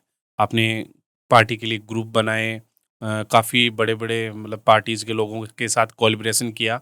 तो जैसे अब पार्टी आपको कुछ बड़ी ज़िम्मेदारी देना चाहे, तो आप क्या लेना पसंद करेंगे? देखिए, मेरा एक सिंपल फंडा है। हुँ, अगर आप ये सोच के किसी पोजीशन पे काम कर रहे हो कि मुझे ये मिल जाएगी तो मैं ये कर लूँगा, तो आप नहीं कर पाओगे, ठीक है? कभी भी लाइफ़ में आपको आप जो सोचते हो वैसा नहीं होता है। हुँ, आप जो सोचते हो उस हिसाब से लाइफ़ नहीं चलती है। लाइफ़ आपको अनएक्सपेक्टेड चीज़ देती है। आपको उसमें अपने आप को ढालना पड़ता है, ठीक है? ओके। तो जो भी मेरी किस्मत में या जो मेरे लिए पार्टी अच्छा सोचेगी, वो मैं करूँगा। चाहे वो मुझे किसी भी रोल में देखे। अगर मैं ये सोचूँगा कि मुझे अगर ये मिल गया तो ही मैं ऐसा कर पाऊँगा, तो पॉसिबल नहीं होगा, बिकॉज़ हो सकता है उस चीज़ के लिए और भी लोग लाइन में खड़े हों। तो मैं किसी का हक मार के वहाँ नहीं जाना चाहता। मुझे पार्टी बोलेगी कि आपको ऐसा काम करना है तो मैं वैसा करूँगा। और अगर पार्टी बोलेगी नहीं, आपको ऐसा नहीं, आपको यहीं रह के और अच्छा काम करना है, अपने आप को ग्रूम करना है, तो मैं वो करूँगा। तो मान लीजिए आपको चुनाव लड़ने का मौका दिया जाए, तो आप लड़ेंगे? देखिए, पहली बात तो अभी मैंने नहीं सोचा इसके बारे में। लेकिन हाँ, अगर किसी तरह से कोई मौका मिलता है तो मैं उस अपॉर्च्युनिटी को ज़रूर ग्रैब करना चाहूँगा और मैं अपने लोगों के लिए काम करना ज़रूर चाहूँगा। कहाँ से लड़ना पसंद करेंगे? ये डिपेंड करता है अभी ऐसा एक जगह से आप नहीं। मैंने वैसे ही पहले आपको बताया कि आपके काम करने की सोच होनी चाहिए। कहाँ से करोगे ऐसा कोई ज़रूरी नहीं, क्या काम करोगे वो मायने रखता है। ठीक है? तो मेरा ये रहेगा कि मेरे मुद्दे क्या हैं, मैं अपनी जो भी जहाँ से भी मुझे लड़ना है, मैं वहाँ की पहले रिसर्च करूँगा। अगर जैसे मुझे मेरी जगह का पता है कि मेरे मेरे घर में क्या प्रॉब्लम है मुझे पता है। हुँ, लेकिन अगर मुझे वही बोला जाए कि आपके घर में रहना है मुझे और यहाँ लीड करना है, तो मुझे ये भी पता करना पड़ेगा कि मैं क्या कर सकता हूँ इस घर को बेटर बनाने में। हो सकता है मेरे घर में ज़्यादा लड़ाई हो रही हो, आपके घर में लड़ाई का मुद्दा ना हो, आपके घर में कंस्ट्रक्शन का मुद्दा मुद्दा हो, ठीक है? तो मुझे वो लड़ाई की नहीं छोड़ ये सोच के आऊँगा, अगर मुझे हाँ, ये लड़ाई ठीक करनी है, लड़ाई ठीक करनी है, लेकिन आपके घर में तो वो लड़ाई है ही नहीं। आपके घर में तो पानी पानी टपक रहा है छत से, तो मुझे वहाँ वो छत ठीक करनी है, ठीक है? तो हाँ, जहाँ मुझे जिस एरिया में ज़िम्मेदारी मिलेगी, तो वो मैं निभाऊँगा। लेकिन अगर मैं अपने एरिया की बात करूँ, तो मेरे बेसिक मुद्दे बहुत सिंपल हैं। जो सबसे पहले मुद्दा है कि पानी, हुँ, लाइट और जो जैसे रोटी, कपड़ा और मकान वाली चीज़ होती है ना, एक एक बंदे को सरकार से ज़्यादा कोई चीज़ें उम्मीद नहीं रखता है बंदा। उसकी सिंपल-सिंपल सी गणित होती है, उसके लिए रोड अच्छा होना चाहिए, घर में पानी आना चाहिए और लाइट होनी चाहिए, ठीक है? उसके बाद बाकी चीज़ें वो बंदा अपने हिसाब से मैनेज कर लेता है। ये ऐसी चीज़ें हैं ना, जो बंदा खुद चाह के भी पैदा नहीं कर सकता। देखो, आप कितने भी अरबपति हो जाओ, खरबपति हो जाओ, मतलब मेरे हिसाब से मैं कॉमन मैन की बात कर रहा हूँ, खैर अरबपति, खरबपति की बात नहीं कर रहा हूँ। कॉमन मैन, आपके पास कितना भी पैसा हो, अगर आप 1 करोड़ भी हो गए, तो मेरे को नहीं लगता आप कोई बिजली का प्लांट अपने घर में जनरेट कर पाते हो कि बिजली ले आओगे। वो तो नहीं ले आ सकते। वो तो आप सरकार पे डिपेंडेंट रहोगे, ठीक है? अगर पानी की चीज़ें हैं, तो पानी आपके पास कितना भी लाखों करोड़ों रुपया हो जाएगा, लेकिन आपको पानी लाने का, पानी अपने घर में लाने के लिए पैसे खर्चे करने की बजाय आप ये सोचो कि भैया सुविधा नल से आ जाए मेरे घर में। जो जो आप सरकार के ऊपर डिपेंडेंट रहते हैं। रोड आप पूरी नहीं बना सकते हो। आप अपने घर से थोड़ी-सी बाहर तक रोड बना सकते हो। लेकिन वो रोड कहीं यहाँ से मुझे मुंबई जाना है तो अच्छी रोड है, मैं मुंबई तक तो नहीं बना सकता ना। तो वो चीज़ें बेसिक जो रिक्वायरमेंट्स है वो मैं करना चाहूँगा। मुझे बहुत सी चीज़ों पे जैसे कि मातृशक्ति के, अगर मैं महिलाओं की बात करूँ, तो उसके लिए काम करना रूरल में। अगर मैं गाँव एरिया में बात करूँ तो वहाँ पे मुझे उनके लिए एम्प्लॉयमेंट जनरेट करना है। वहाँ मैं उनको कैसे काम दे सकता हूँ, वो मेरे लिए एक मुद्दा रहेगा। मैं इस पे रिसर्च कर रहा हूँ अभी। अभी मेरी बहुत छोटी उम्र है, बट मैं इन चीज़ों पे काम कर रहा हूँ कि क्या ऐसी चीज़ है जो मैं सोसाइटी को वापस दे सकता हूँ। अगर एक पार्टी मुझे बोलती है कि चलिए आप लीड करिए कहीं से या कुछ भी करिए, तो मैं सोसाइटी को वापस क्या दे सकता हूँ, मैं अपने लोगों के लिए क्या ला सकता हूँ, वो मेरा मेन मुद्दा रहेगा। तो आप कोई मिशन लेके चल रहे हो भई, आपका कोई आने वाले 5 साल या अगले कुछ सालों में आप कोई मिशन लेके चल रहे हो भई मुझे ये करना है? नहीं, नहीं, नहीं। ऐसा कोई मेरा अभी ऐसा नहीं है, और मैंने जैसे ही बोला आपको, पहले भी क बोल चुका हूँ इसी में हुँ, कि सोच के तो नहीं होगा, लेकिन हाँ, प्रिपेयर कर रहा हूँ अपने आप को कि कुछ भी अपॉर्च्युनिटी मिलेगी तो मैं हूँ। जैसे एक बैट्समैन खेलता है ना, वो हमेशा एक्सपेक्ट नहीं करता है कि भैया उसको कौन-सी बॉल मिलने वाली है। वो प्रिपेयर सबके लिए रहता है। उसको पता है यॉर्कर भी आ सकती है, बाउंसर भी आ सकती है और कैसी वाइड भी आ सकती है। तो मैं एकदम सतर्क हूँ। मुझे पता है कि किस चीज़ को कैसे करना है। हर ज़रूरी नहीं है कि मैं जैसे सोचा हूँ वैसे ही आएगी, बॉल बैट के नीचे टप्पा पड़ेगा और मैं छक्का मार दूँगा, नहीं। बॉल को आने देता हूँ, अगर आएगी उस कंडीशन में कहाँ पे मैं मार सकता हूँ, कहाँ मेरा बल्ला, मेरी रीच कहाँ तक है, उस हिसाब से मैं रिएक्ट करूँगा और उस अपॉर्च्युनिटी को मैं ग्रैब करूँगा। ओके। तो शैलेश जी, ये पॉलिटिक्स इतनी ईज़ी भी नहीं होती। एक पार्टी दूसरी पार्टी की टाँग खींचती है, दूसरी पार्टी प इस टाँग पार्टी की टाँग खींचती है। पार्टी तो छोड़ो, अपने लो अपने हाँ, अपने मेंबर भी खींचते हैं। तो अपनी रिश्तेदार ये चीज़ें करते हैं, तो आपका क्या कहना है इन चीज़ों पे? मेरा एक सिंपल सा गणित है हुँ, कि मैं कहता हूँ कि जब फैसला ऊपर वाला करता है ना, तो जितने ज़मीन वाले हैं ना, उनकी वकालत कहीं नहीं चलती। क्या बात है। तो जो भी सोचा होगा ऊपर वाले ने वो होके रहेगा। टांग खींचना और जैसे आपने कहा राजनीति, ये राजनीति बहुत टेढ़ी खीर है, ठीक है? तो इसके लिए अभी सारे पत्ते ना खोले जाते और ना ही खोलने ठीक रहते। जैसे होगा, जो होगा वो अच्छा ही होगा। ठीक है। तो शैलेश जी, पॉलिटिक्स की बातें काफी हो गई, अब थोड़ी अलग बात करते हैं, मुद्दे से हटके बात करते हैं। तो मैंने आपका एक गाना देखा था, रेशम का रुमाल, काफी ट्रेंडिंग चला था, काफी दिनों तक वो चलता, सुना हमने, काफी सुना उसको। तो उसकी क्या राय है उस पे? जी हाँ, जैसे आपने रेशम के रुमाल की बात करी, लेकिन मैं इस आपके इस पॉडकास्ट के माध्यम से एक चीज़ बताना चाहता हूँ अपने ऑडियंस को कि जो रेशम का रुमाल गाना था, उसके अंदर एक हुक लाइन थी जिसकी वजह से मेरे को ऐसा लगता है कि उसी की वजह से गाना चला था। और वो हुक लाइन मेरे भाई आरवी जागीरदार ने उसको लिखा था और उसको गाया भी था और उसके लिए उन्होंने मुझसे 1 रुपया भी चार्ज नहीं किया। तो बहुत कम कलाकार है राजस्थान में ऐसे, ठीक है, जो इस तरीके से अपनी कला को भी दे रहे थे मुझे और मुझे हेल्प करी उन्होंने कि शैलेश नहीं, मैंने बोला भैया आप अपना जो भी कमर्शियल है मुझे बता दीजिए, मैं वो कर दूंगा। बोले नहीं, आप लीजिए। और उसकी वजह से गाना, मैं उस गाने के बारे में बोलूँ तो कम से कम 5 लाख रील बनी है और रील राजस्थान में नहीं बनी है, वो पैन इंडिया गाना चला था। अगर आप उस टाइम पे इंस्टाग्राम खोलते तो हर तीसरा चौथा रील उसी गाने पे बन रहा था और बड़े बड़े बॉलीवुड के कलाकारों ने उसके ऊपर रील बनाया हुआ है। इंस्टाग्राम के जो टॉप इन्फ्लुएंसर्स हैं उन्होंने रील बनाया हुआ है। तो हाँ, वो गाना मेरे करियर को कहीं न कहीं, मेरे इंस्टाग्राम प्रोफाइल को भी उसने बहुत बूस्ट दिया है। ओके। तो आपने कितने गाने किए हैं अभी तक? अभी तक मैंने टोटल अगर देखा जाए तो 10 से ज़्यादा गाने किए, जिसमें पहले मैंने फ़ोक एंथम करे थे। उसकी एक प्रॉपर सीरीज़ थी, वो करे थे। उसके बाद मैंने जो मेरा कमर्शियल सोलो गाना था, वो बालम जी नहीं, बालम जी नहीं था, बलमा था। पहला मेरा बलमा था, उसके बाद दूसरा बालम जी करा था, उसके बाद मैंने रेशम का रुमाल करा था और अभी तेरा नाम चलता करा हूँ। और उसके साथ-साथ मैंने तेरी मेरी यारियाँ करा था जो बहुत फ़ेमस हुआ था और वो गाना तो आपके जयपुर में ही हमने फ़िल्माया था, तो वो गाना भी बहुत हिट गया था। तो हाँ, गाने तो अभी तक मैंने काफ़ी करे। तो ये जो तेरी मेरी यारियां आपने सॉन्ग किया था, ये मैंने भी सुना है, तो ये सॉन्ग आपने किनके साथ किया था? मेरे अजीज़ दोस्त हैं महेंद्र कुमावत, उनके साथ किया था, सूरज भाई के साथ किया था और आपके जो पॉडकास्ट के जो पिछले पॉडकास्ट के जो गेस्ट थे ना, उन्होंने कंपोज़ किया था इसको, परमीन भाई ने। ओके, तो परवीन भाई के साथ कैसे रिलेशन है आपके? परमीन भाई के साथ बढ़िया रिलेशन है, बहुत बढ़िया जॉली आदमी है, अच्छा इंसान है और ये ऐसा बंदा है जिनको मैं रात को 1 बजे भी फ़ोन कर सकता हूँ क्योंकि वो जागता है। बात हाँ। इसलिए नहीं कि हेल्प करेगा, वो जागता है। तो उसके लिए ये चीज़ें हैं और म्यूज़िक बहुत बढ़िया दे रहे हैं। अगर अभी देखा जाए तो गाने भाई साहब के, अभी इनका लेटेस्ट गाना आपने सुना, हारे का सहारा? हाँ, बहुत प्यारा उससे गाना। पहले भी उनका जो गाना था इसी पे, वो भी बहुत बढ़िया गाना था। गाने बहुत अच्छे हैं, थोड़े से आलसी है यार, काम हाँ। अभी दो ना तो 2 दिन बाद नहीं, देते उन्होंने हैं। अपनी प्रोफाइल में पहले लिख रखा था, आलसी संगीतकार। हाँ, तो वो है, सही लिखा था उन्होंने। तभी उन्होंने हटाया है, तो क्या पता वो नहीं, रिकवरी नहीं, करे। अभी भी नहीं, मैं पूरा विश्वास है मुझे कि अभी भी वो आलसी है और अगर परमीन भाई सुन रहे हैं तो भैया आप ये आदत सुधार लो यार। ये रात भर पता नहीं क्या करते हैं, मेरे को नहीं लगता ऐसा कौन-सा काम है जो रात में ही करते हैं ये। तो वो काम थोड़ा कम करो और अगर हम काम देते हैं आपको तो थोड़ा टाइम पे दे दो यार वापस।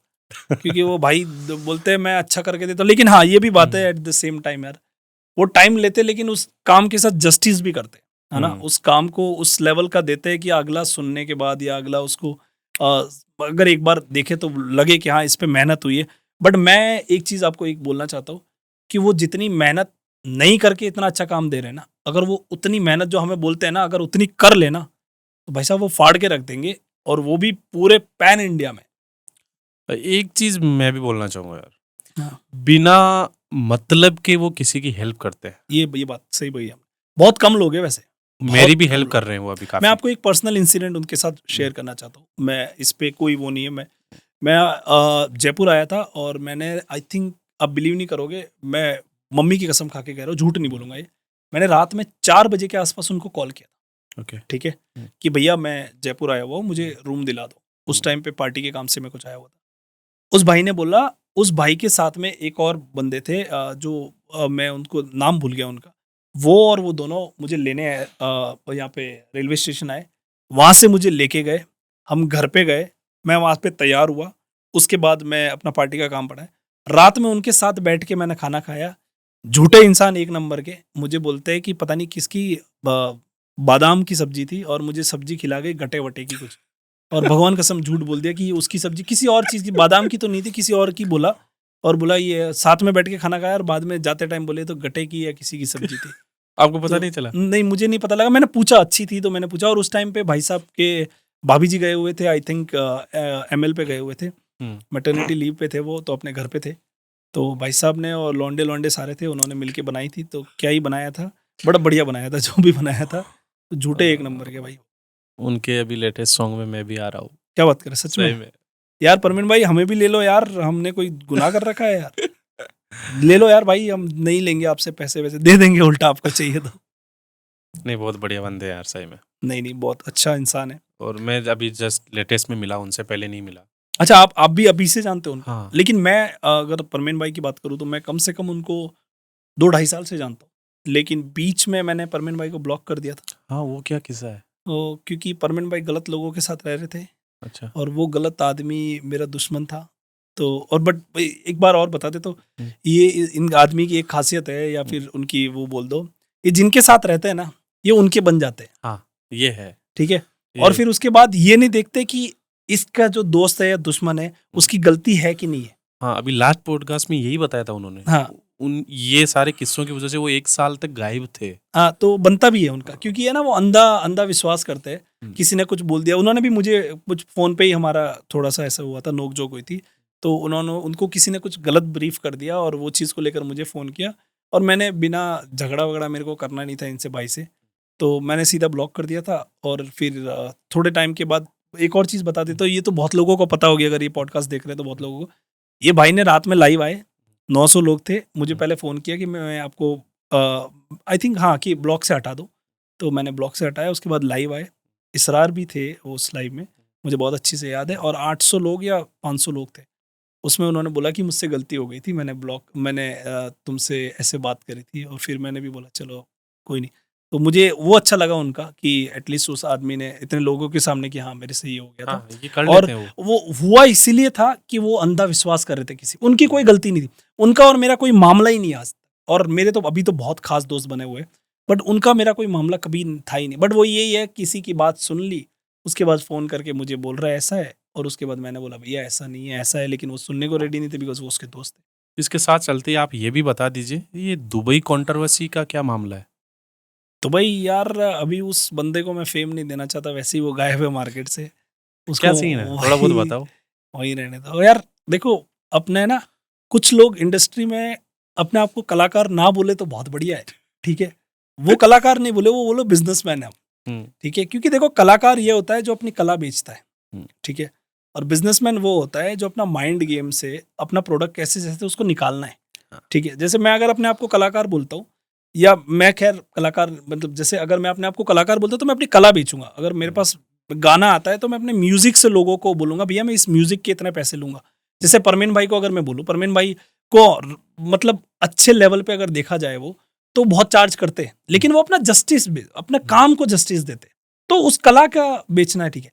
लेकिन कुछ लोग क्या है कि किसी का म्यूजिक, किसी का लिरिक्स, किसी की कुछ, और अपने आप को बोलते हैं कि हाँ भाई मैं कलाकार हूँ, और उसके बाद लोगों से पैसे लेते हैं, और और लोगों को चीट करते हैं, और उसके बाद जब असलियत सामने आती है तो बोले आप इस मामले पे कुछ नहीं बोलोगे, आपके थोड़ी पैसे लिए।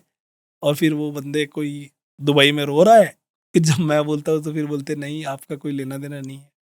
तो मेरे को अच्छा नहीं लगा। तो और अगर दुबई कंट्रोवर्सी की बात करूँ तो जिस बंदे को आप बात कर रहे हो उस बंदे के ये भी है कि उस बंदे के कितने लोगों से संबंध रहे और कितनों से टूटे। मेरे अगर परमीन भाई के साथ अगर बीच में कुछ हुआ भी था तो हम लोग आज साथ में, ठीक है। और मेरे राजस्थान में अपने भाई किसी से भी मेरी आज तक कभी किसी से दुश्मनी रही नहीं। अब मेरा एक सिंपल सा फंडा भाई, आप किसी से भी देख लेना, मेरी अगर किसी से नहीं बनती मैं ब्लॉक करके हट जाता हूँ। ना मुझे उसकी लाइव देखनी है, ना मुझे उसकी स्टोरी देखनी है, ना मुझे उसकी फ्रेंड लिस्ट में रहना है, कि मुझे वो करना ही नहीं है, ठीक है। अब ये परमीन भाई को बहुत अच्छी से पता लग गया। मेरी अभी किसी से कुछ बात हुई थी और मुझे लगा कि नहीं उसने मुझे अनफॉलो कर दिया, मैंने सिंपल एक बार मैसेज करा उसको कि भाई क्यों अनफॉलो किया। और परमीन भाई के खैर वो खास थे किसी जमाने में, आपके हाईलाइट में उनका भी आपने मेंशन किया था कि अभी कैसे रिलेशन है, तो ओह! आप समझ ओके, गए होंगे। ठीक है। तो फिर मुझे लगा कि शायद मैंने ना पार्टी ज्वाइन करी है, तो हुँ। उसकी वजह से उनको थोड़ा सा प्रॉब्लम हुई। तो मैंने बोला भाई एक काम करता हूँ, मैं ब्लॉक कर देता हूँ, और उसके बाद भाई अपने रास्ते, मैं अपने रास्ते, मेरी उनसे कोई दुश्मनी नहीं, कोई दोस्ती नहीं। ठीक है, अपन दोस्त बोलते थे, लेकिन अगर उन्होंने अनफॉलो किया तो देखो, उन्होंने मैंने उनको मैसेज किया। अगर आज हम यहाँ बैठे हैं, कल आप मुझे अनफॉलो करते तो मैं एक मैसेज करता हूँ आपको कि भैया मेरे से कोई गलती हो गई क्या। ठीक है, आप वो मैसेज देखने के बाद नहीं रिप्लाई करते हो, मतलब सीधा सीधा समझ आ गया कि आपको कुछ बोलना नहीं है। हुँ, तो मैं आपके साथ रह के क्या मतलब सही है। है ना। तो हुँ। मैं आपको फॉलो या आप मुझे फॉलो क्यों करो, सीधा ब्लॉक कर दो, खत्म। 400-500 मेरे फ़ोन में भी है ब्लॉक। हाँ, बस जरूरी है, ये तो चाहिए, इन्हीं से तो आपका प्रोग्रेस यही दिखेगी आपको। सही है, जैसे जैसे ज्यादा होंगे, मतलब आप आगे जा रहे हो। वो भी सही है। तो शैलेश जी, मैंने जैसे आपके इंस्टाग्राम पे देखा, आप अमित शाह जी के साथ, योगी जी के साथ, नरेंद्र मोदी जी के साथ अपनी फ़ोटोग्राफ़ी पोस्ट कर रखी है। तो उनसे आपका कैसे मिलना हुआ? क्या रहा है? देखिए, आपने अभी एक चीज़ कही कि अमित शाह जी से, नरेंद्र मोदी जी से और योगी आदित्यनाथ से। हुँ, यही खूबसूरती है हमारे पार्टी की। अगर एक आम कार्यकर्ता हुँ, आपके जो टॉप के लीडर्स हैं, उनसे मिल सकता है, मतलब सोचिए कितने ट्रांसपेरेंसी है, कितना आपके लिए वे ईज़ी है। तो मतलब यही है, आप काम करते जाइए, आप किसी से भी मिलके अपना काम दिखा सकते हो और पार्टी आपको कोई भी ज़िम्मेदारी दे सकती है। As simple as this. यहाँ पे कोई प्रोटोकॉल नहीं है कि भैया आपको उनको मिलना है, तो इस तरीके से जाना पड़ेगा, इनसे बात करनी पड़ेगी, ये आपको लेके जा सकते नहीं। एक आम कार्यकर्ता, ये मोदी जी ने संभव कर रखा है कि एक आम कार्यकर्ता भी मिल सकता है। आप जब ये चुनावी कैंपेन के टाइम पे आते हैं, आप काम करते हो, आपका डिपार्टमेंट, जैसे मुझे, मैं इस चीज़ के लिए हिरेंद्र जी कौशिक साहब का, अजय विजयवर्गीय साहब का और अविनाश जी जोशी साहब का मैं शुक्रिया अदा करना चाहूँगा कि उन्होंने मुझे ये अपॉर्च्युनिटी दी, ठीक है? और मैंने जो प्रदेश की टीम के साथ काम किया, चाहे वो गिरिल भाटिया जी हो या फिर मोहित भाई हो, सबके साथ मैंने काम किया और इन सबका सहयोग रहा है। एक छोटे से कार्यकर्ता को जो अभी पार्टी जॉइन किया है, जिसने अभी काम कर रहा है, उसको इतनी बड़ी अपॉर्च्युनिटी दी है, तो ये खूबसूरती है हमारे पार्टी की कि हाँ, आप अपने टॉप लीडर से भी मिल सकते ओके जी, बढ़िया है। हमें नहीं पता था। हो। अभी पता लग गया। हाँ। तो आप मोदी जी से मिले हैं, तो क्या फीलिंग थी उस टाइम की? क्या बातचीत हुई है आपके और क्या रिएक्शन थे आपके उस टाइम के? देखिए, ज़्यादा बातचीत तो नहीं हो पाती है, ठीक है? हाँ, कि हुँ, मतलब आप जब वहाँ खड़े होते हो, सिक्योरिटी का कंसर्न होता है और भी हुँ, लोग खड़े होते हैं जो अपनी बात कहते हैं। लेकिन एक वाइब होती है, जब आप एक इतने बड़े पावरफुल बंदे से मिलते हो। पावरफुल इन द सेंस, दुनिया के सबसे बड़े लोकतंत्र के जो वो मुखिया हैं, काइंड ऑफ, ठीक है? तो आप उनसे मिलते हो, आप एक पॉजिटिव वाइब ग्रैब कर सकते हो। उसके बाद अगर वो आपसे पूछ भी लेते हैं, बिकॉज़ आप बीइंग अ कार्यकर्ता उनको टीवी में देखते हो, उनके भाषण सुनते हो, उनको एडमायर करते हो, ठीक है? लेकिन जब आपके सामने वो होते हैं, तो बहुत सी चीज़ें पहले तो आप ब्लैंक हो जाते हो। आपको अपने आप पे विश्वास नहीं होता कि आप उनके सामने खड़े हो, जिनको आप एडमायर करते हो, जिनसे आप सीखते हो, जिनको आप देख रहे हो टीवी पे, जो आपके देश को इतने बड़े लेवल पे रिप्रेज़ेंट कर रहे हैं, ठीक है? तो पहले तो आप खुद ही ब्लैंक हो जाते हो। लेकिन हाँ, जब उन्होंने पूछा कि आप किस पदभार पे हो, क्या करते हो? तो आपको एक, जब आप बोलते हो, भले ही फंबल करते हो बोलते हो, हुँ। लेकिन जब आपके पार्टी के नेता या आपके पार्टी का शीर्ष नेतृत्व का कोई भी नेता आपके कंधे पे हाथ रख के आपसे बात करता है, तो एक अच्छा-सा फ़ील होता है। और ये चीज़ मोदी जी ने भी, और सीपी जोशी साहब का, मैं साहब से पहली बार मिला था अभी दिल्ली में, थोड़े टाइम पहले की बात है, ये अराउंड 8-9 महीने पहले। लेकिन जिस तरीके से उन्होंने रिस्पॉन्स रहा, और हम सबको, जितने भी छोटे कार्यकर्ता हैं हम, एक चीज़ हमें देखनी होगी कि इन सबको पता होता है कौन क्या लेवल पे काम कर रहा है। ऐसा नहीं है, अगर पार्टी के अध्यक्ष से लेकर पार्टी के जो टॉप लीडर्स हैं, सबको पता है छोटा कार्यकर्ता भी है तो काम कर रहा है या नहीं कर रहा है। उनको ये चीज़ें, उनको ब्रीफ की जाती है, उनको बताया जाता है, वो खुद इस पे अपना होमवर्क करते हैं। और जब मैं दूसरी बार अभी सीपी साहब से मिला था, जैसे विजयवाड़ा गया था मैं, तो वहाँ पे मिला था, तो उन्होंने उस काम को तारीफ़ करी कि हाँ, मैं काम देख रहा हूँ और अच्छा कर रहा हूँ। चलिए ठीक है, तो जैसे हम बात करते हैं, नरेंद्र मोदी जी के बाद आप किनको देखना पसंद करते हैं? भाई साहब, हमारी पार्टी कोई पारिवारिक पार्टी थोड़ी है कि भैया पापा चले गए तो बेटा आ जाएगा, बेटा चला गया तो पोता आ जाएगा। नहीं, ऐसा नहीं है हमारी पार्टी में। जो कैलिबर बंदा होगा, जो उस टाइम की रिक्वायरमेंट होगी, जो उस टाइम की ज़रूरत होगी, जो देश की माँग होगी, जो उस टाइम पे देश चलाने लायक मैच्योर होगा, उतना परिपक्व होगा, उतना उसका सैक्रिफाइस होगा, वो बंदा आगे आएगा, चाहे कोई भी हो। वो हो सकता है, जैसे हमने, क्या आपने और मैंने सोचा था कि भजन लाल जी मुख्यमंत्री बन सकते हैं? नहीं। आप सच बताइएगा, क्या मुख्यमंत्री बनने से पहले आपके दिमाग में 1 सेकंड के लिए उनका नाम आया था? उम, अनाउंस होने से पहले, सॉरी। मेरे नहीं, पूरे राजस्थान में किसी को नहीं किसी आया। को नहीं आया था ना, यही खूबसूरती है कि इतने सालों से वो काम कर रहे थे, संगठन के साथ जुड़े हुए थे, रेगुलर अपना मार्गदर्शन दे रहे थे, हम जैसे छोटे कार्यकर्ताओं को दे रहे थे, तो पार्टी इस चीज़ को नोटिस कर रही थी।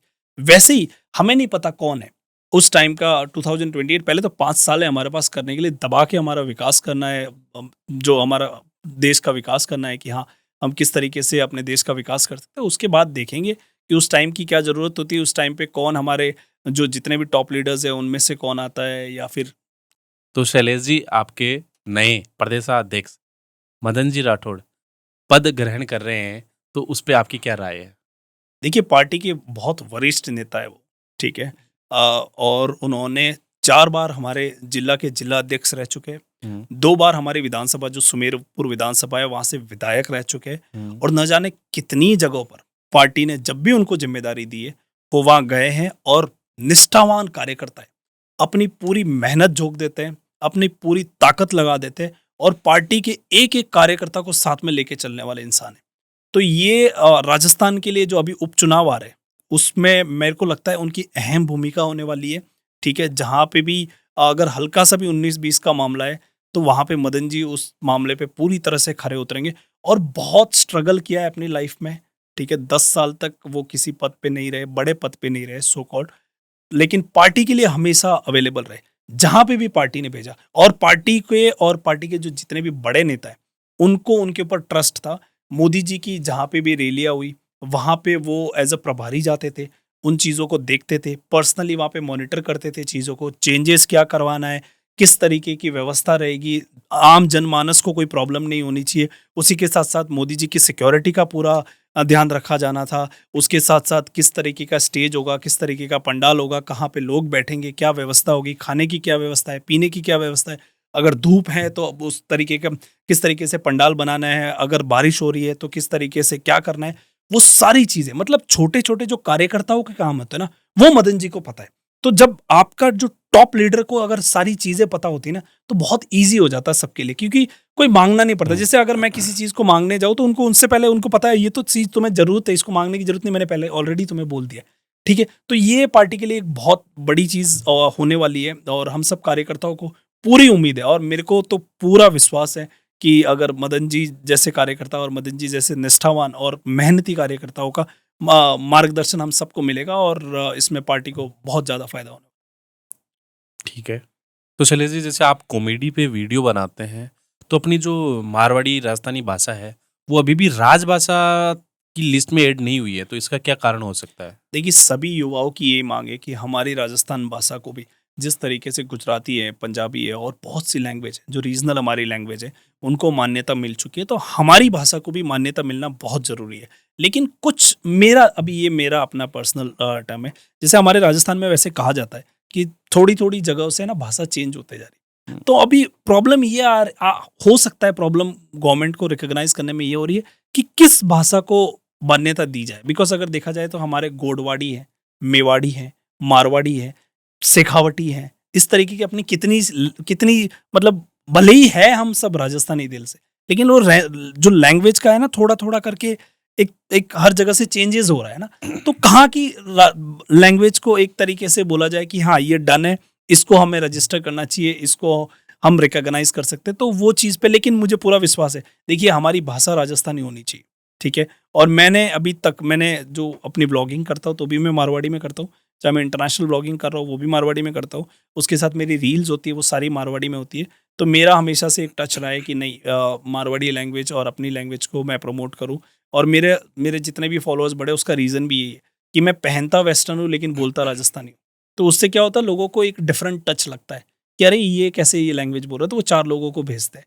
तो ये चीज़ें बहुत ज़रूरी है, तो हमारी लैंग्वेज के लिए हम सबको कुछ ना कुछ करना चाहिए और एटलीस्ट हमारे जो आने वाली जनरेशन है, जितने हमारे बच्चे हैं उनको, क्योंकि इंग्लिश पढ़ाओ बहुत ज़रूरी है आज के टाइम पे। इंग्लिश का एक टाइम है, इंटरव्यूज़ वगैरह क्रैक करने हैं, बड़ी पोस्ट पे जाना है तो इंग्लिश बहुत इंपॉर्टेंट है। लेकिन साथ ही साथ अगर देखा जाए तो अपनी लैंग्वेज जानना बहुत ज़रूरी है। हमारे बहुत से लोगों के परिवार भले ही आज लंदन में रह रहे हैं। मेरे एक दोस्त है अर्जुन माली जो केनिया में रह रहे हैं, ठीक है? कितने सालों से रह रहे हैं। उनके पापा आई थिंक मेरे हिसाब से उनके पापा ने मुझे बताया था कि वो 40 साल से केनिया में रह रहे हैं, लेकिन उनके बच्चे फराटेदार मारवाड़ी बोलते हैं।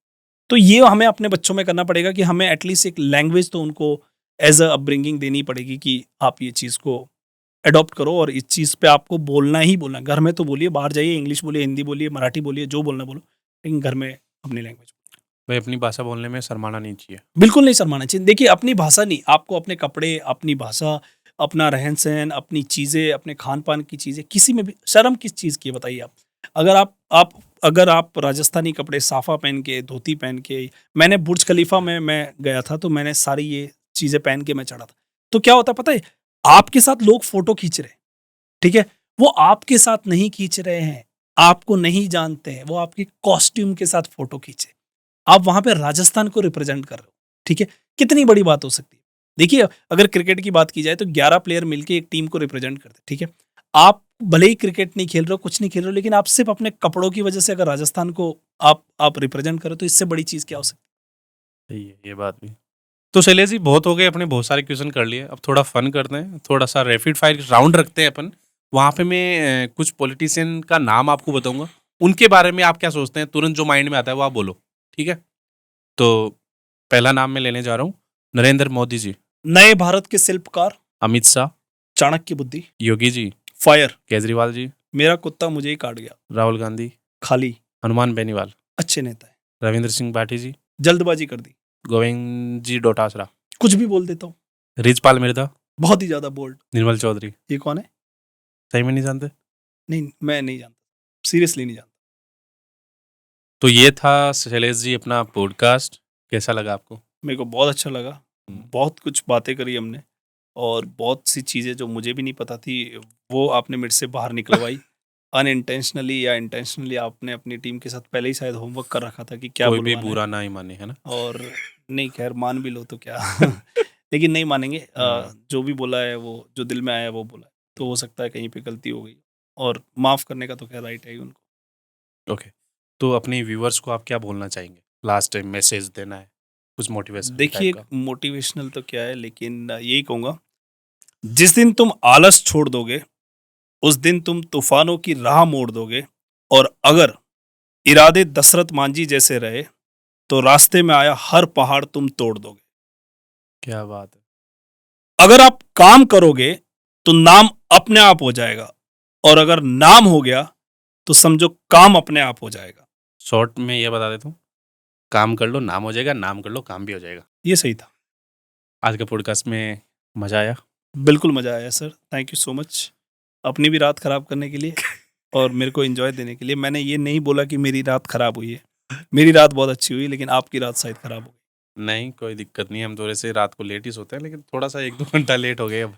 1-2 घंटा अगर टाइम देखेगा इस तो अभी 5 बज रहे हैं। मतलब 5 बज गए, रात के 5 बज गए, मतलब उठने का टाइम है, हमारा पॉडकास्ट ये एंड हो रहा है। तो हमने अपनी तरफ से फुल मेहनत कर दी है, अब आप अपनी मेहनत कर दो। एक लाइक का बटन है वो दबा देना, सब्सक्राइब कर लेना, और भैया जी को आप कहाँ कहाँ फॉलो कर सकते हैं आप बताइए।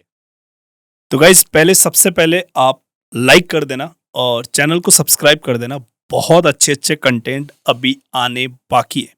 तो आप देखिए एक इनिशिएट लिया गया है, अपने राजस्थानी भाई है, आपको इस इनिशिएट का फायदा उठाना है।